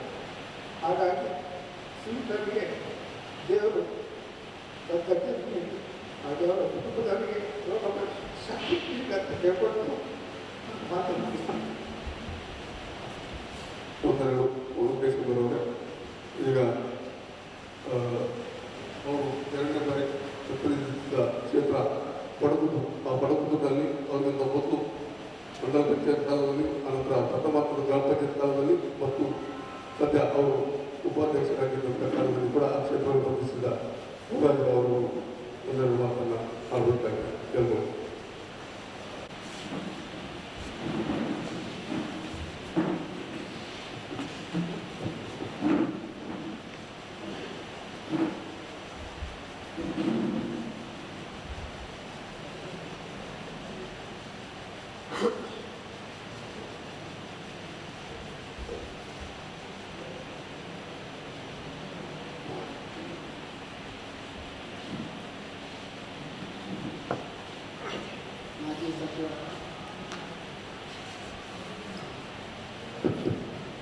ಮಾಜಿ ಸಚಿವರಾದ ಪ್ರಮೋದ್ ಮತ್ತು ರಾಜರು, ಬ್ರಹ್ಮಾವರ ಬ್ಲಾಕ್ನ ಅಧ್ಯಕ್ಷರಾದ ದಿನಕರರು, ಹಾಗೂ ನೆರೆದಂಥ ಎಲ್ಲ ನನ್ನ ಬಂಧುಗಳೇ, ಭಗಿನಿಯರು, ಇವತ್ತಿನ ದಿವಸ ನಿತ್ಯಾನಂದ ಕೆಮ್ಮಣ್ಣು ಇವರ ಸಾಮೂಹಿಕ ಶ್ರದ್ಧಾಂಜಲಿ ಕಾರ್ಯಕ್ರಮವನ್ನು ಪ್ರಾರಂಭಿಸಿದ್ದೇವೆ. ನಿತ್ಯಾನಂದ ಕೆಮ್ಮಣ್ಣು ಇವರು ಪಡುಕುದ್ರು ವಾರ್ಡಿನಿಂದ ಈ ಸಲ ನನಗೆ ಜನರಲ್ ಬರಲಿಲ್ಲ, ನನ್ನ ಸ್ಥಾನದಲ್ಲಿ ಅವರನ್ನು ನಿಲ್ಲಿಸಿ ಅವರಾದರೆ ನಾನಲ್ಲ, ಅವರು ನನ್ನನ್ನು ಭಾಳ ಒತ್ತಾಯಪೂರ್ವಕವಾಗಿ ಕೆಲಸಕ್ಕೆ ಕರೆಸಿಕೊಂಡು ಒಳ್ಳೆಯ ರೀತಿಯಿಂದ ನಿಮ್ಮ ಸಹಕಾರ ನನಗೆ ಬೇಕು ಅಂತ ಹೇಳಿ ಅವರು ಗೆದ್ದ ನಂತರ ನನಗೆ ಭಾಳ ಅಂದರೆ ನಿಮ್ಮಿಂದಾಗಿ ನಾನು ಗೆದ್ದೆ ಎಂಬ ಒಂದು ಭಾವನೆಯನ್ನು ತೋರಿಸಿಕೊಟ್ಟದಕ್ಕೆ ನನಗೆ ಅವರನ್ನು ಈಗ ಇಲ್ಲ ಅಂತ ಹೇಳಿದು ನಾನು ನಂಬಲಿಕ್ಕೂ ಆಗುತ್ತೆ. ಅವರಿಗೆ ಅವರು ಗೆದ್ದಾದ ಮೇಲೆ ಅವರು ಉಪಾಧ್ಯಕ್ಷ ಆದಮೇಲೆ ಒಂದು ದಿವಸ ನನ್ನ ಮನೆಗೆ ಬಂದಿದ್ದರು. ಆವಾಗ ಒಂದು ದಿವಸ ಅವರು ಹೇಳಿದರು, ಬಟ್ರೆ ನನಗೆ ಒಂದೇ ಆಸೆ, ಇದು ಒಂದು ಟರ್ಮ್ ಮಾತ್ರ ನಾನು ಮೆಂಬರ್ ಆಗೋದು, ನನಗೆ ಬೇಕಾದಷ್ಟು ಕರಾಟೆ ಇದೆಲ್ಲ ನನ್ನ ತುಂಬ ಉಂಟು, ಈ ಒಂದು ಟರ್ಮಿನಲ್ಲಿ ನಾನು ಕೆಮ್ಮಣ್ಣು ಗ್ರಾಮ ಪಂಚಾಯತ್ನಲ್ಲಿ ಕರ್ನಾಟಕದಲ್ಲಿ ಮಾದರಿ ಗ್ರಾಮ ಪಂಚಾಯತ್ ಆಗಿ ಮಾಡಬೇಕು ಎಂಬ ಉದ್ದೇಶ ನನಗೆ ಉಂಟು ಅಂತ ಇತ್ತು. ನಾನು ಅದಕ್ಕೆ ಹೇಳಿದೆ, ಖಂಡಿತ ನಿಮ್ಮಿಂದ ಸಾಧ್ಯ ಉಂಟು ಮಾದರಿ ಗ್ರಾಮ ಪಂಚಾಯತ್ ಮಾಡಲಿಕ್ಕೆ ಅಂತ ಹೇಳಿದೆ. ಆದರೆ ಆ ಭಗವಂತ ಅದೇನು ಅವರ ಬಾಯಲ್ಲಿ ನುಡಿಸಿದ್ನ ಅದು ನನಗೆ ಅರ್ಥ ಆಗ್ತಾ ಇಲ್ಲ. ನಾನು ಅವರ ಮೇಲೆ ಭಾಳ ಅಂದರೆ ಭಾಳ ಒಂದು ಆಸೆ ಇಟ್ಕೊಂಡಿದ್ದೆ, ನಮ್ಮ ಗ್ರಾಮ ಪಂಚಾಯತ್ ಒಳ್ಳೆಯದಾಗ್ತದೆ, ನನ್ನ ಏರಿಯಾಕ್ಕೆ ನನಗೆ ತಕ್ಕ ಒಂದು ಸದಸ್ಯರು ಸಿಕ್ಕಿದ್ದಾರೆ ಅಂತ ಹೇಳಿ. ಅವರು ಯಾವುದೇ ಟೈಮಿನಲ್ಲೂ ಕರೆದ್ರೂ ಸಹ ಇಲ್ಲ ಅಂತ ಹೇಳುವಂಥದ್ದಲ್ಲ, ಒಂದು ನಿಷ್ಕಳಂಕ ಭಾವನೆ ಅವರದ್ದು. ಯಾರೇ ಆಗಲಿ ಏನೇ ಆಗಲಿ, ಏನು ನಿತ್ಯಾನಂದರೆ ಇಂಥದ್ದಾಗ್ತದೆ ಹೇಳಿದರೆ ಬರ್ತಿದೆ. ಅದು ಮಾತ್ರ ಅಲ್ಲ, ಕಟುವಾಗಿ ಅಂದರೆ ಆಗುವಂಥ ಕೆಲಸ ಆಗಲೇಬೇಕು, ಅದು ಯಾರಿಂದಲೂ ತಡೆಯಲಿಕ್ಕೆ ಸಾಧ್ಯ ಇಲ್ಲ. ಹಾಗೆ ಮೃದು ಸ್ವಭಾವ, ಇಂಥ ಒಂದು ಸದಸ್ಯನನ್ನು ನಾವು ಇವತ್ತಿನ ದಿವಸ ಕಳ್ಕೊಂಡಿದ್ದೇವೆ ಹೇಳಿದರೆ ಭಾಳ ದುಃಖದ ಸಂಗತಿ. ಈಗ ನನ್ನ ಪಡುಕುದ್ರು ವಾರ್ಡಿನ ಮೆಂಬರ್ ಅವರು, ಈಗ ನನಗೆ ಪ್ರತಿ ದಿವಸ ಅಯ್ಯೋ ದೇವರೇ ನನಗೊಂದು ಮೆಂಬರ್ ಇಲ್ಲ, ಒಳ್ಳೆ ಮೆಂಬರೇ ಇಲ್ಲ ಈಗ, ಈಗ ಒಂದು ಒಳ್ಳೆ ಮೆಂಬರ್ ಇಲ್ಲ, ಇದೇ ನಮಗೆ ಚಿಂತೆ. ಯಾಕಂದರೆ ನಾನು ಅವರಿದ್ದ ನನಗೆ ಏನು ಹೆದರಿಕೆ ಇರಲಿಲ್ಲ. ನಿತ್ಯಾನಂದರೆ ಇಂಥದ್ದು ಇಲ್ಲಿ ಆಗಬೇಕು, ನಿತ್ಯಾನಂದರೆ ಇಂಥದ್ದು ಇಲ್ಲಿ ಆಗಬೇಕು, ನಾವು ಪ್ರಮೋದ್ ಮಧುರಾಜರ ಹತ್ರ ಹೋಗುವ, ಏನು ಹೇಳಿದ್ರು ಅವರು ಸಹಿ ತಡೆ ಬಡೆ ಇಲ್ಲದೆ ಬರ್ತದೆ ಅಂತ ಒಂದು ಮಾಜಿ ಸಚಿವರಿಂದ 5 ಕೋಟಿಯ ತಿಮ್ಮಕ್ಕೂರು ಪಡ್ಕೊಂಡ್ರು ಸೇತುವೆ ಇದೆ. ಆವಾಗ ಅವರು ಭಾಳ ಹುಮ್ಮಸ್ಸಿನಲ್ಲಿದ್ದರು, ನಾವು ಈ ಸೇತುವೆ ಉದ್ಘಾಟನೆಯನ್ನು ಭಾಳ ಗ್ರ್ಯಾಂಡ್ ಆಗಿ ಮಾಡಬೇಕು, ನಾವು ಕೇಳಿದ ಒಂದು ಮಾತಿಗೆ ಅವರು ಮನ್ನಣೆ ಕೊಟ್ಟು ಮಾಡಿಸಿದ್ದಾರೆ, ಅವರನ್ನು ಕರಿಬೇಕು, ಇವರನ್ನು ಕರಿಬೇಕು, ಭಾಳ ಗ್ರ್ಯಾಂಡ್ ಫಂಕ್ಷನ್ ಮಾಡಬೇಕಿದೆ, ಸರಿ ಮಾಡುವ ಅಂತ ಹೇಳಿ. ಆದರೆ ಆ ಸೇತುವೆ ಕಂಪ್ಲೀಟ್ ಆಗೋದ್ರೊಳಗೆ ನಮ್ಮ ನಿತ್ಯಾನಂದರೇ ಇಲ್ಲ ಅಂತ ಇದೆ. ಇದು ಭಾಳ ಬೇಸರದ ಸಂಗತಿ. ಇನ್ನು ಅವರ ಬಗ್ಗೆ ರಘುರಾಮ್ ಶೆಟ್ಟರು ಮತ್ತು ಸುಂದರ್ ಇವರು ಮಾಜಿ ಅಧ್ಯಕ್ಷರು ಮತ್ತು ಡಾಕ್ಟ್ರು ಎಲ್ಲರೂ ತುಂಬ ಹೇಳಿ ಆಯಿತು. ಇನ್ನು ಪದೇ ಪದೇ ನಾವು ಅದನ್ನೇ ಹೇಳೋದು ಒಳ್ಳೆಯದಲ್ಲ. ಅಂತೂ ಒಂದು ಮಾತಂತೂ ಸತ್ಯ, 3 ದಿವಸದ ಬಾಳಿನಲ್ಲಿ ಅವರು ಆ 3 ದಿವಸದ ಬಾಳನ್ನು 100 ದಿವಸ ಮಾಡಿ ತೋರಿಸಿದಂಥ ವ್ಯಕ್ತಿ. ಇದು ನಮ್ಮೆಲ್ಲರ ಮನಸ್ಸಿನಲ್ಲಿ ಅಚ್ಚಳಿಯದೆ ಉಳಿಯುವಂಥ ಒಂದು ವ್ಯಕ್ತಿತ್ವ ನಿತ್ಯಾನಂದ. ಹಾಗೆ ಅವರ ಅಣ್ಣ ತಮ್ಮಂದಿರಿಗೆ, ಅಕ್ಕ ತಂಗಿಯರಿಗೆ, ತಾಯಿಗೆ, ಕುಟುಂಬದ ಎಲ್ಲರಿಗೂ ಆ ದೇವರು ಅವರಿಗೆ ಚಿರಶಾಂತಿಯನ್ನು ಕೊಡಲಿ, ಹಾಗೂ ಅವರ ಕುಟುಂಬದವರಿಗೆಲ್ಲ ಈ ದುಃಖವನ್ನು ಸಹಿಸುವ ಒಂದು ಶಕ್ತಿಯನ್ನು ಕೊಡಲಿ ಅಂತ ನಾನು ಪ್ರಾರ್ಥಿಸಿಕೊಳ್ತಾ ನನ್ನ ಅವಕಾಶ ಕೊಟ್ಟಂಥ ಈ ಮಾತಿಗೆ ಅವಕಾಶ ಕೊಟ್ಟಂಥ ತೋನ್ಸೆ ಗ್ರಾಮ ಪಂಚಾಯತ್ನ ಸಿಬ್ಬಂದಿ ಅವರಿಗೂ ಎಲ್ಲರಿಗೂ ವಂದಿಸುತ್ತಾ ನನ್ನ ಮಾತನ್ನು ಮುಗಿಸಿದ್ದೇನೆ. ಒಂದು ನೀವು ಪುರೋಹಿತರವರು ಈಗ ಮಹಿಳೆಯರ ಪರವಾಗಿ ಯಾರು ಮಾತಾಡ್ತಿಲ್ಲ, ವಿನಂತಿ ತಕ್ಕಂಥದ್ದು. ಈಗ ಪ್ರಮೋದ್ ಮಧುರಾಜರವರು ಬೇರೆ ಎಲ್ಲಿಗೆ ಹೋಗಲಿಕ್ಕೆ ಅಂತ ಹೇಳಿ ಮಾತಾಡಲಿಕ್ಕೆ ಅವಕಾಶ ಕೊಡ್ತಿದ್ದಾರೆ, ಅವರಿಗೆ ಅವಕಾಶವನ್ನು ತೆಗೆದುಕೊಳ್ಳಲಾಗ್ತದೆ.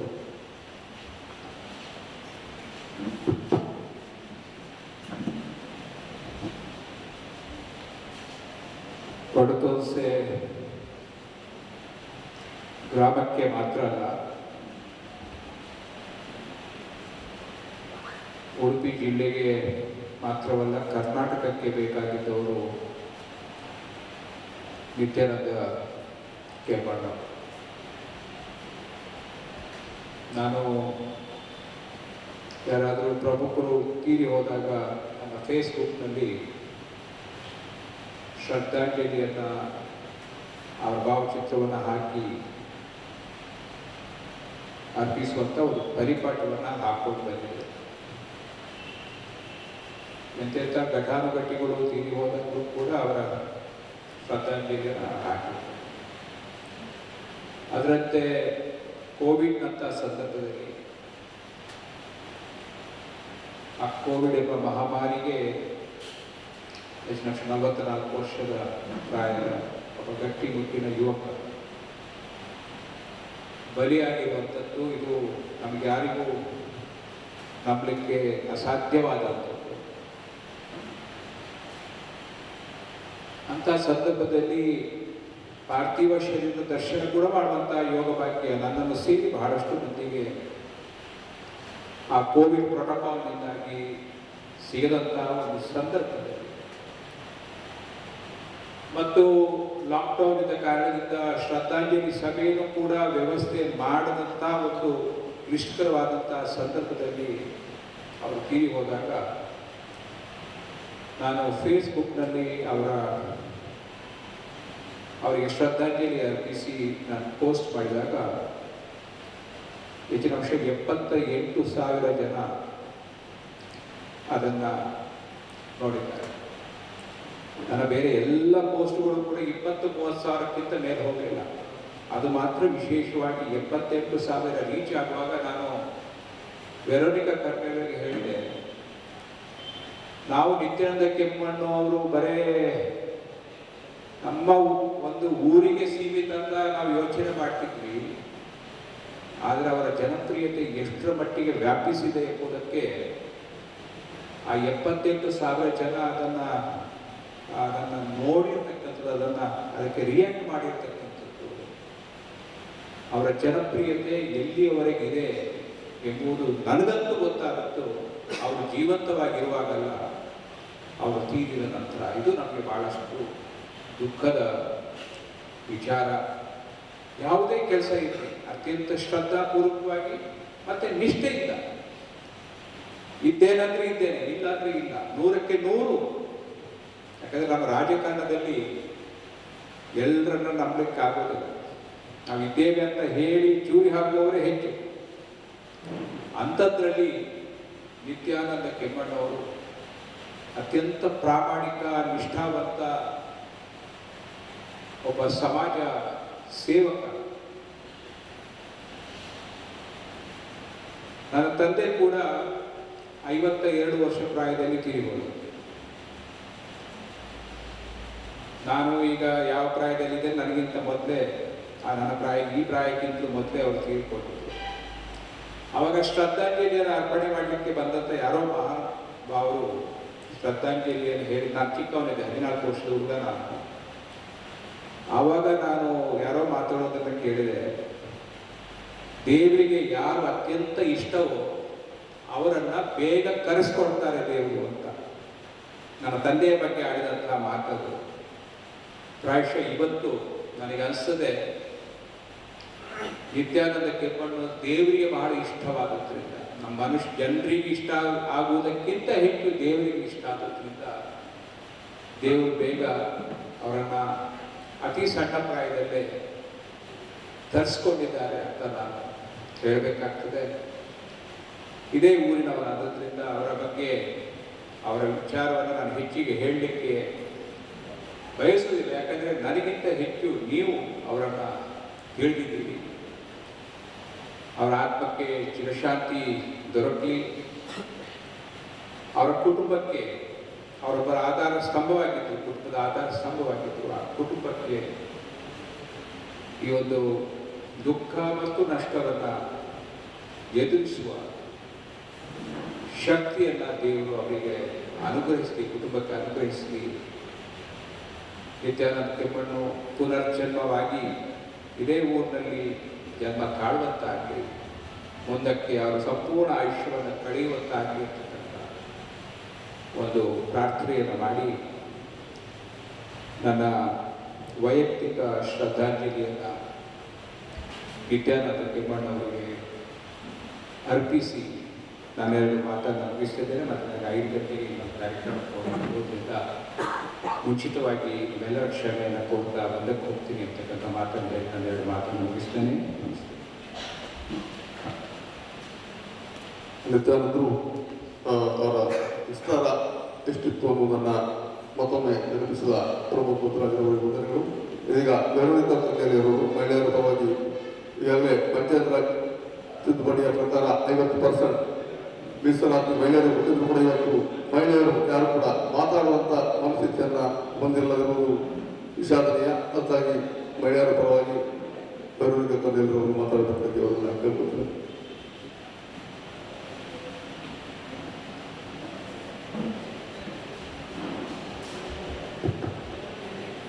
ನಿತ್ಯಾನಂದ ಕೆಮ್ಮಣ್ಣವರವರ ಈ ಒಂದು ಶ್ರದ್ಧಾಂಜಲಿ ನುಡಿನಮನ ಕಾರ್ಯಕ್ರಮದಲ್ಲಿ ನಮ್ಮನ್ನು ಉದ್ದೇಶಿಸಿ ಈಗ ತಾನೇ ಇಲ್ಲಿಂದ ನಿರ್ಗಮಿಸಿದಂಥ ಮಾಜಿ ಸಚಿವರಾದ ಸನ್ಮಾನ್ಯ ಪ್ರಮೋದ್ ಮಧ್ವರಾಜ್ರವರೇ, ಇಲ್ಲಿ ಸೇರಿರುವಂಥ ಎಲ್ಲ ಅವರ ಆತ್ಮೀಯ ಅಭಿಮಾನಿಗಳೇ, ಗ್ರಾಮ ಪಂಚಾಯತ್ನ ಎಲ್ಲ ಸದಸ್ಯರುಗಳೇ,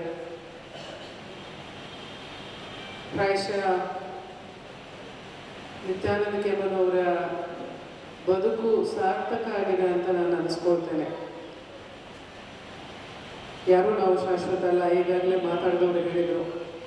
ಆದರೆ ಅವರಿಗೆ ಸಿಕ್ಕಿದಂತಹ ಆ ಏನು ಸಣ್ಣ ಅವಧಿಯಲ್ಲಿ ಒಂದು ವೇಳೆ ಅವರು ಇಷ್ಟು ಜನರ ಪ್ರೀತಿಗೆ ಪಾತ್ರರಾಗಿದ್ದಾರೆ ಆದರೆ, ಒಂದು ವೇಳೆ ಅವರ ಬಗ್ಗೆ ಇಷ್ಟು ಜನ ಇವತ್ತು ಕಂಬನಿ ಹಾಕ್ತಾರಾದರೆ, ಒಂದು ವೇಳೆ ಇಷ್ಟು ಜನ ಅವರನ್ನು ನೆನಪಿಸ್ತಾರಾದರೆ ಖಂಡಿತ ಅವರ ಬದುಕು ಸಾರ್ಥಕ. ನಾವು ಬಹುಶಃ ತುಂಬ ದುಃಖ ಪಡೋದಕ್ಕಿಂತ ಒಂದು ರೀತಿಯಲ್ಲಿ ದಿನಗಳು ಹೋದಾಗೆ ಅದರ ಬಗ್ಗೆ ಸಮಾಧಾನ ಪಡೋದು ಅಥವಾ ಬದುಕು ಸಾರ್ಥಕ ಆಗಿದೆ ಎಂಬುದನ್ನು ನಮ್ಮನ್ನು ನಾವೇ ಒಂದು ರೀತಿಯಲ್ಲಿ ಸಮಾಧಾನ ಮಾಡಿಕೊಂಡು ಅವರು ಹಾಕಿದ ಏನು ಅವರು ನಡೆದಂಥ ದಾರಿಗಳಿದೆ ಅದರಲ್ಲಿ ನಾವು ಕೂಡ ಹೋಗ್ಲಿಕ್ಕೆ ಏನಾದರೂ ಸಾಧ್ಯ ಇದ್ದರೆ ಪ್ರಯತ್ನಗಳನ್ನು ಮಾಡಬೇಕು ಅಂತ ನಾನು ಹೇಳಿಕೊಳ್ಳಿಕ್ಕೆ ಇಷ್ಟಪಡ್ತೇನೆ.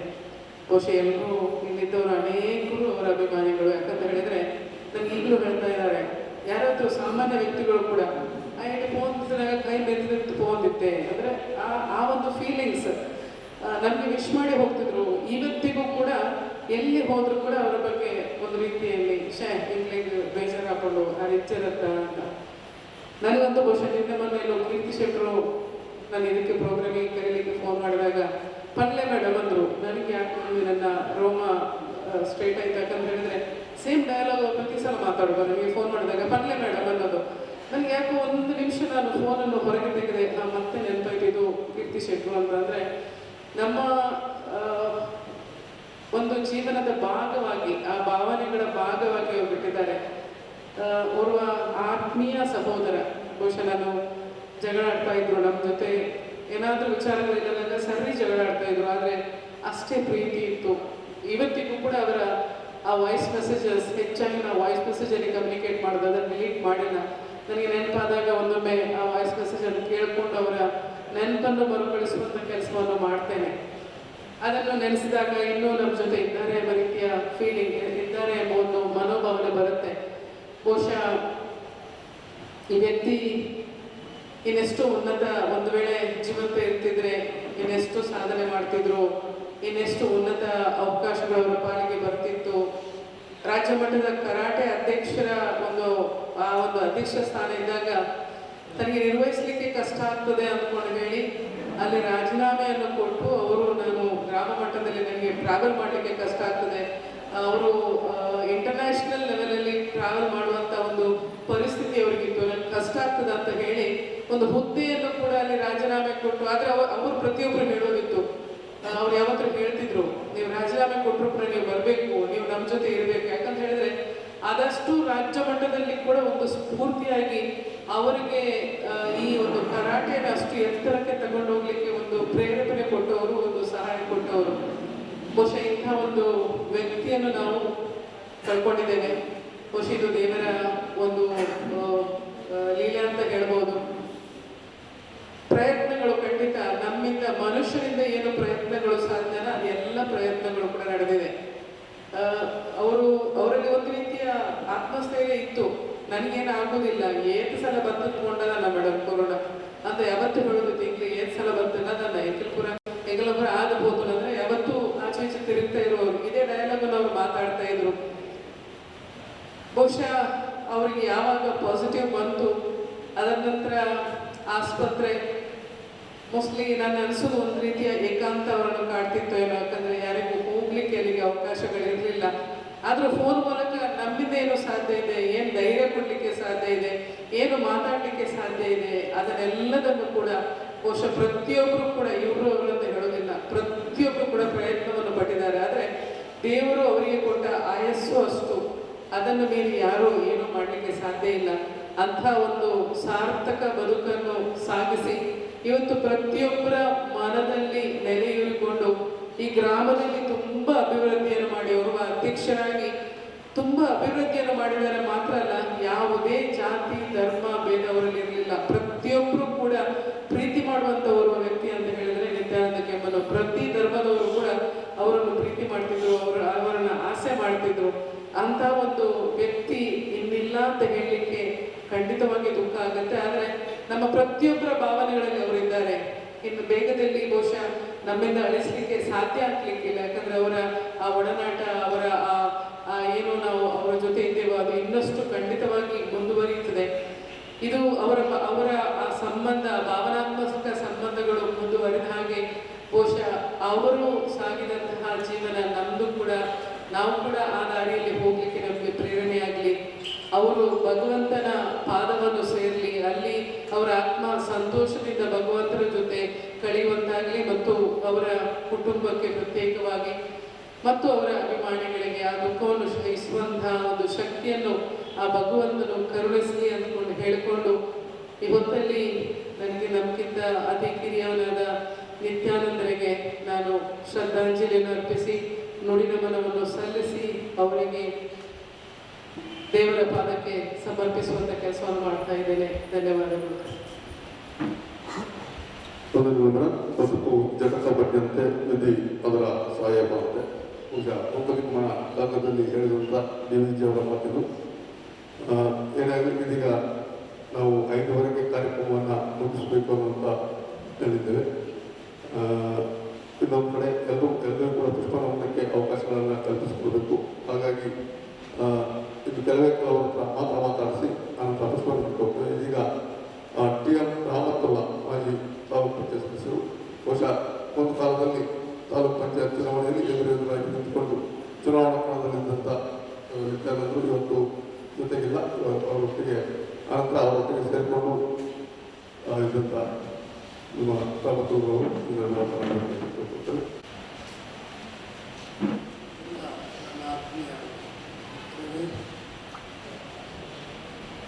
ಇವತ್ತು ನಾವು ನಿತ್ಯಾನಂದ ಅವರ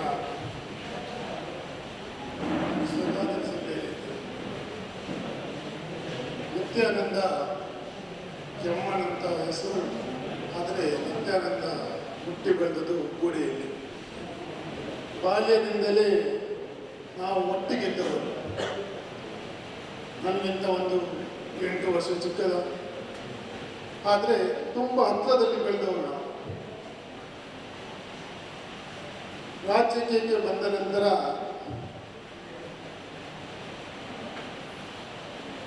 ಎರಡು 2011ರಲ್ಲಿ ನಾನು ಮತ್ತು ಅವರು ಕಾಂಗ್ರೆಸ್ ಪಕ್ಷದ ಅಭ್ಯರ್ಥಿ, ನಾನು ಪಕ್ಷೇತರನಾಗಿ ಸ್ಪರ್ಧೆ ಮಾಡಿದವರು.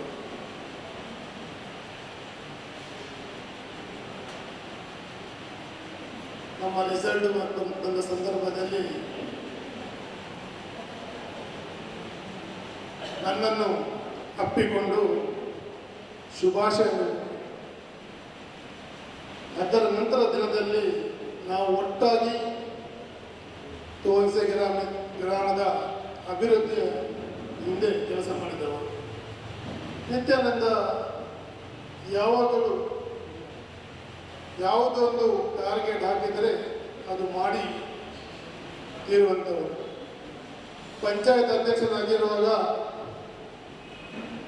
ಏನೇನು ಅಭಿವೃದ್ಧಿ ಆಗಬೇಕು, ಏನು ಕೆಲಸ ಆಗಬೇಕು, ಪ್ರತಿದಿನ 1-2 ಸರ್ತಿ ಫೋನ್ ಮುಖಾಂತರ ಆಗಲಿ ಭೇಟಿಯಾಗಿ ಅದು ಆಗಬೇಕು ರಾಮತಲ್ಲವರ ಇದು ಆಗಬೇಕು ಅಂತ ನಾವಿಬ್ಬರು ಚರ್ಚೆ ಮಾಡಿ ಕೆಲಸ ಮಾಡ್ತಾ ಇದ್ದೇವೆ.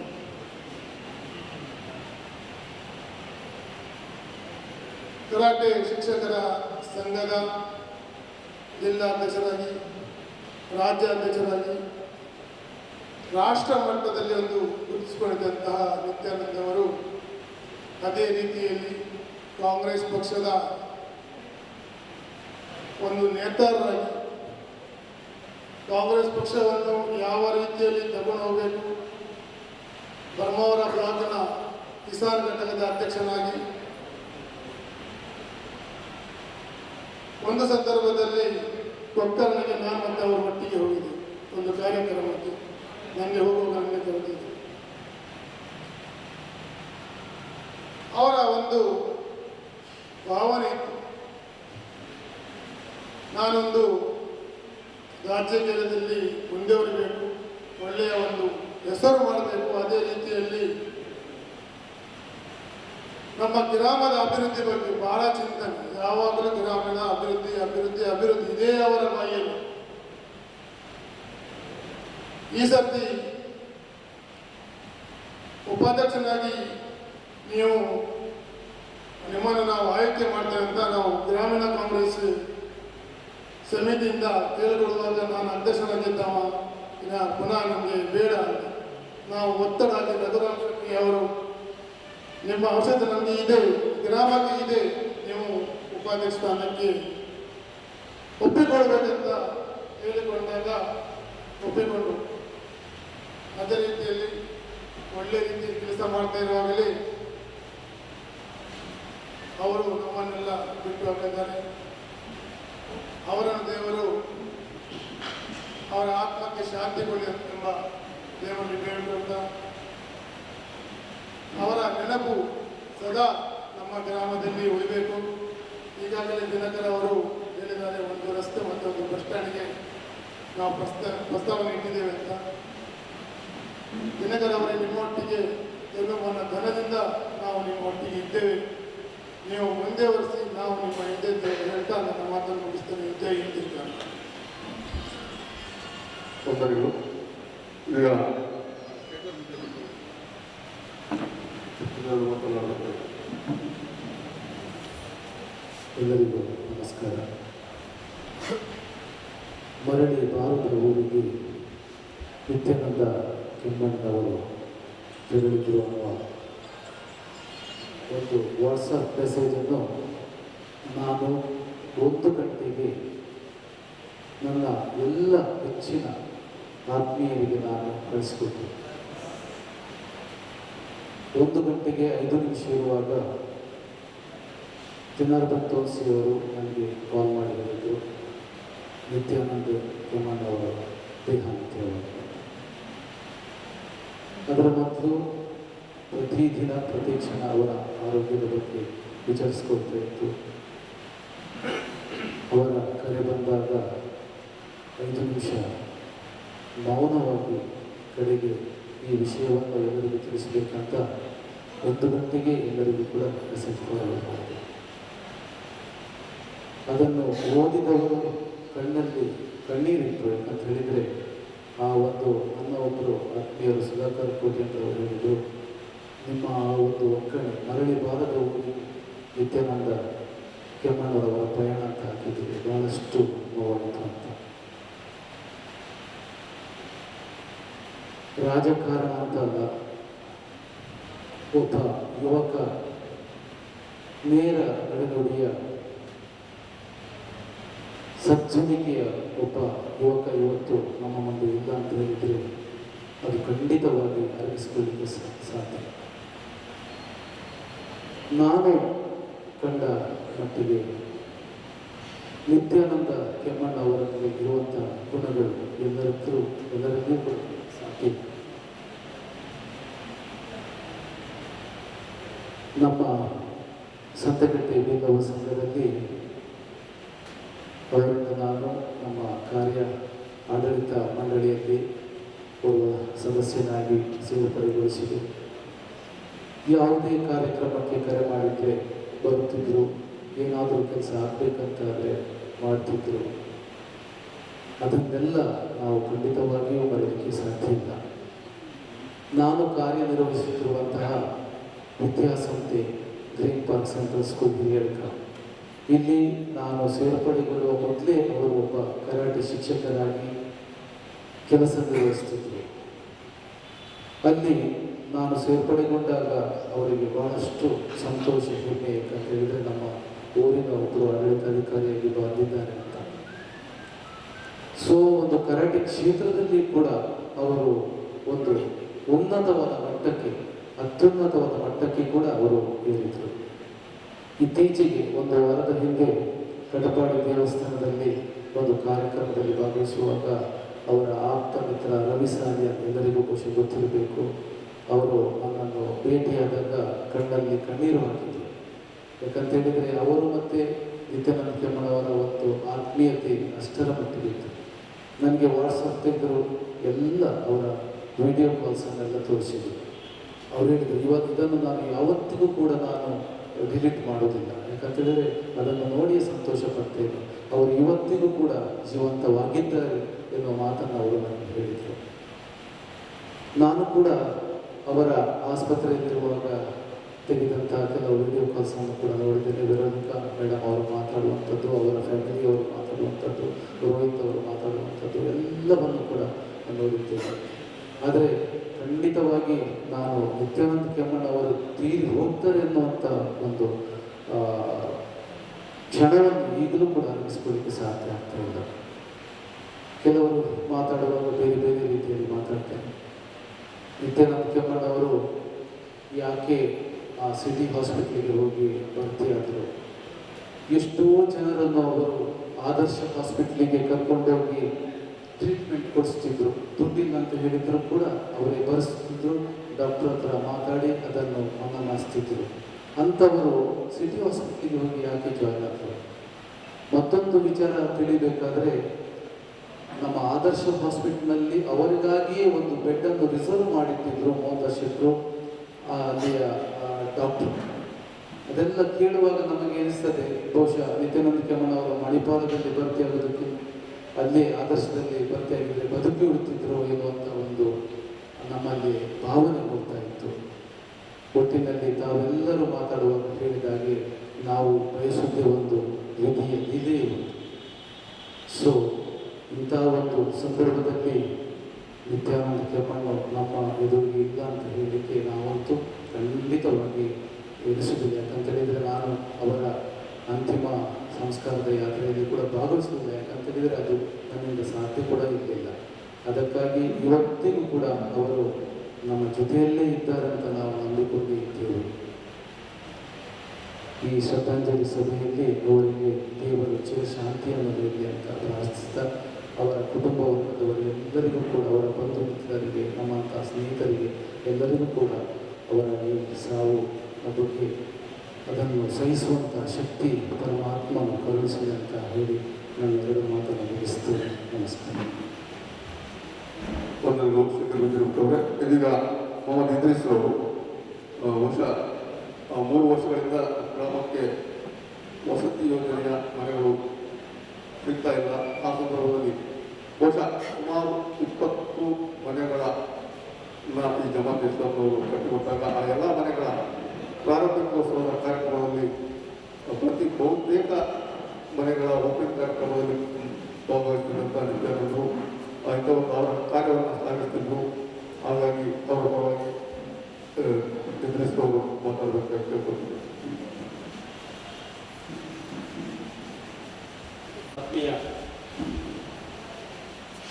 ಸೋದರರೇ, ಸಹೋದರಿಯರೇ, ನಾವಿಂದು ಇಲ್ಲಿ ನಿತ್ಯಾನಂದ ಕೆಮ್ಮಣ್ಣು ಅವರ ಸ್ಮರಣದ ಕಾರ್ಯಕ್ರಮದಲ್ಲಿ ನಾವು ಭಾಗವಹಿಸ್ತಾ ಇದ್ದೀವಿ. ನಿತ್ಯಾನಂದ ಕೆಮ್ಮಣ್ಣು ಅವರ ವಿಶೇಷ ಗುಣಗಳು ಏನು ಎಂಬುದರ ಬಗ್ಗೆ ಅನೇಕ ನಮ್ಮ ಹಿರಿಯರು ಮತ್ತು ಅವರ ಅತ್ಯಂತ ಹತ್ತಿರದ ಒಡನಾಡಿಗಳು ಅವರು ಮಾತಾಡ್ತಾರೆ. ಆದರೆ ನನಗೆ ಅವರಲ್ಲಿ ಒಂದು 4 ವಿಶೇಷ ಗುಣಗಳು ನನಗೆ ಯಾವಾಗಲೂ ಒಂದು ಅಂತ ಹೇಳಿದರೆ ಅವರು ಒಂದು ಕ್ರೀಡಾಪಟುವಾಗಿರುವಾಗಲೇ ಅವರು ಬೇರೆ ವಿಷಯದಲ್ಲಿ ಅವರು ಕ್ರೀಡಾ ಸ್ಫೂರ್ತಿಯನ್ನು ಹೊಂದಿದ್ರು. ಸ್ಪೋರ್ಟ್ಸ್ ಸ್ಪಿರಿಟ್ ಏನಿರ್ತಾರೆ ಅದು ಹೊಂದಿದ್ರು.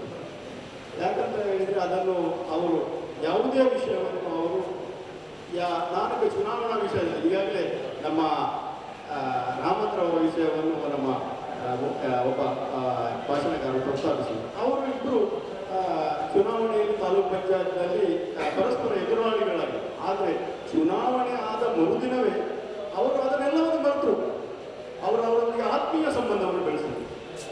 ಇದು ಚುನಾವಣೆಗಳು ಅಲ್ಲಿಗೆ ಸೀಮಿತ ಮತ್ತು ರಾಜಕೀಯ ವಹಿವಾಟುವನ್ನು ಮುಂದುವರಿಯಬಾರದು ಎಂಬಂತ ಅವರ ಮನೋಭಾವ, ಇದು ಕ್ರೀಡಾ ಸ್ಫೂರ್ತಿ. ಇದು ಅವರು ಕ್ರೀಡೆಯಿಂದಲೇ ಕಲಿತಿರಬಹುದು. ಅದರಿಂದ ಅದು ಒಂದು ಅತ್ಯಂತ ವಿಶೇಷ ಗುಣ ಅವರಲ್ಲಿ ಇತ್ತು ಅಂತ ನಾನು ಹೇಳಿಕ್ಕೆ ಬಯಸ್ತೇನೆ.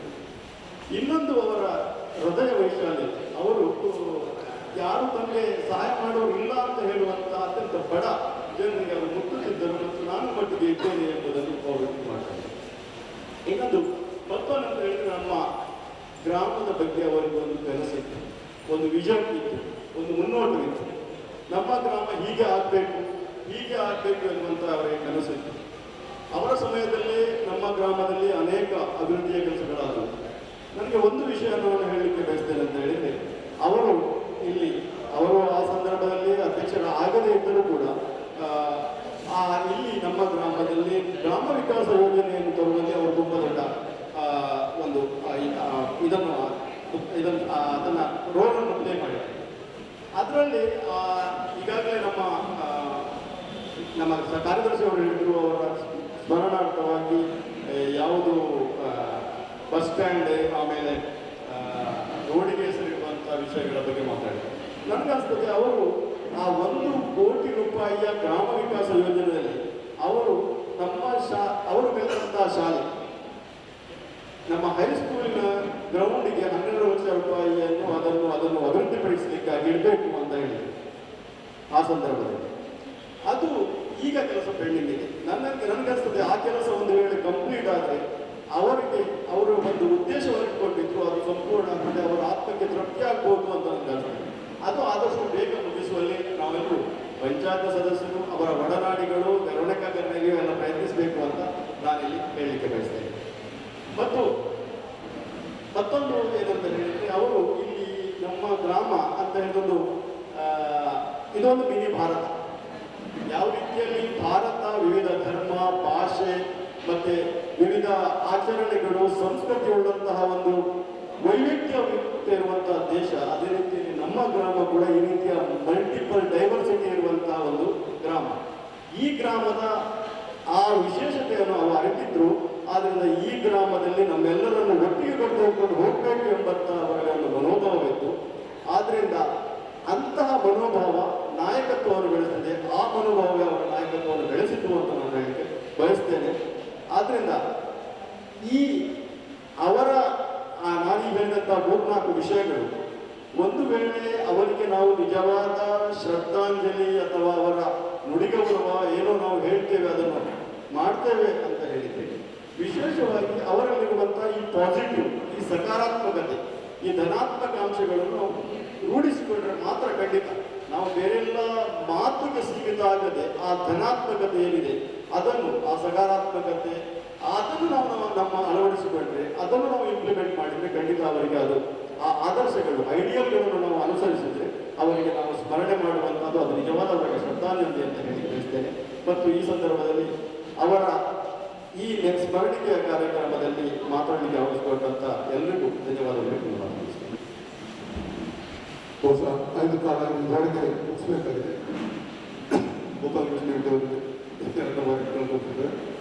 ಕೊನೆಯದಾಗಿ ಅವರ ಸಹೋದರ, ಅವರನ್ನೇ ಸಾರ್ವಜನಿಕ ರಂಗದಲ್ಲಿರುವಂಥ ನಮ್ಮ ಕೆಮ್ಮಣ್ಣು ಸಹಕಾರಿ ಹಾಲು ಉತ್ಪಾದಕರ ಸಹಕಾರಿ ಸಂಘದ ಕಾರ್ಯನಿರ್ವಹಣಾಧಿಕಾರಿಗಳಿಂದ ಓಂಪ್ರಕಾಶ್ ಅವರು ಮಾತಾಡಬೇಕು.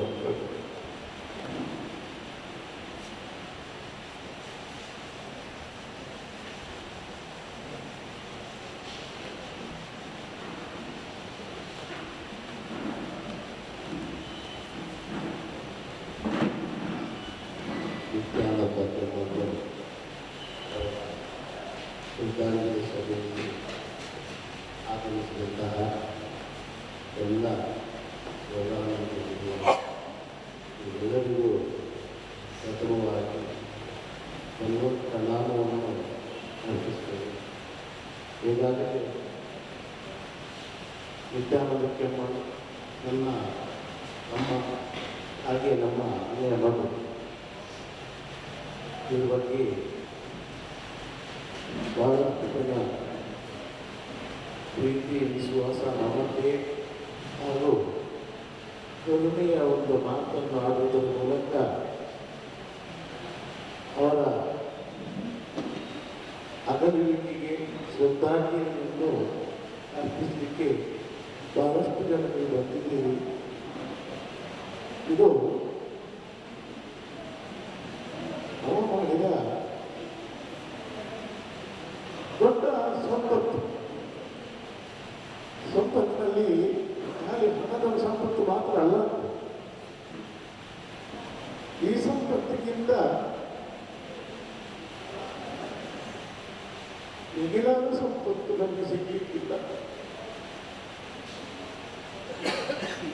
ಯಾಕೆ ಹೇಳಿದ್ರೆ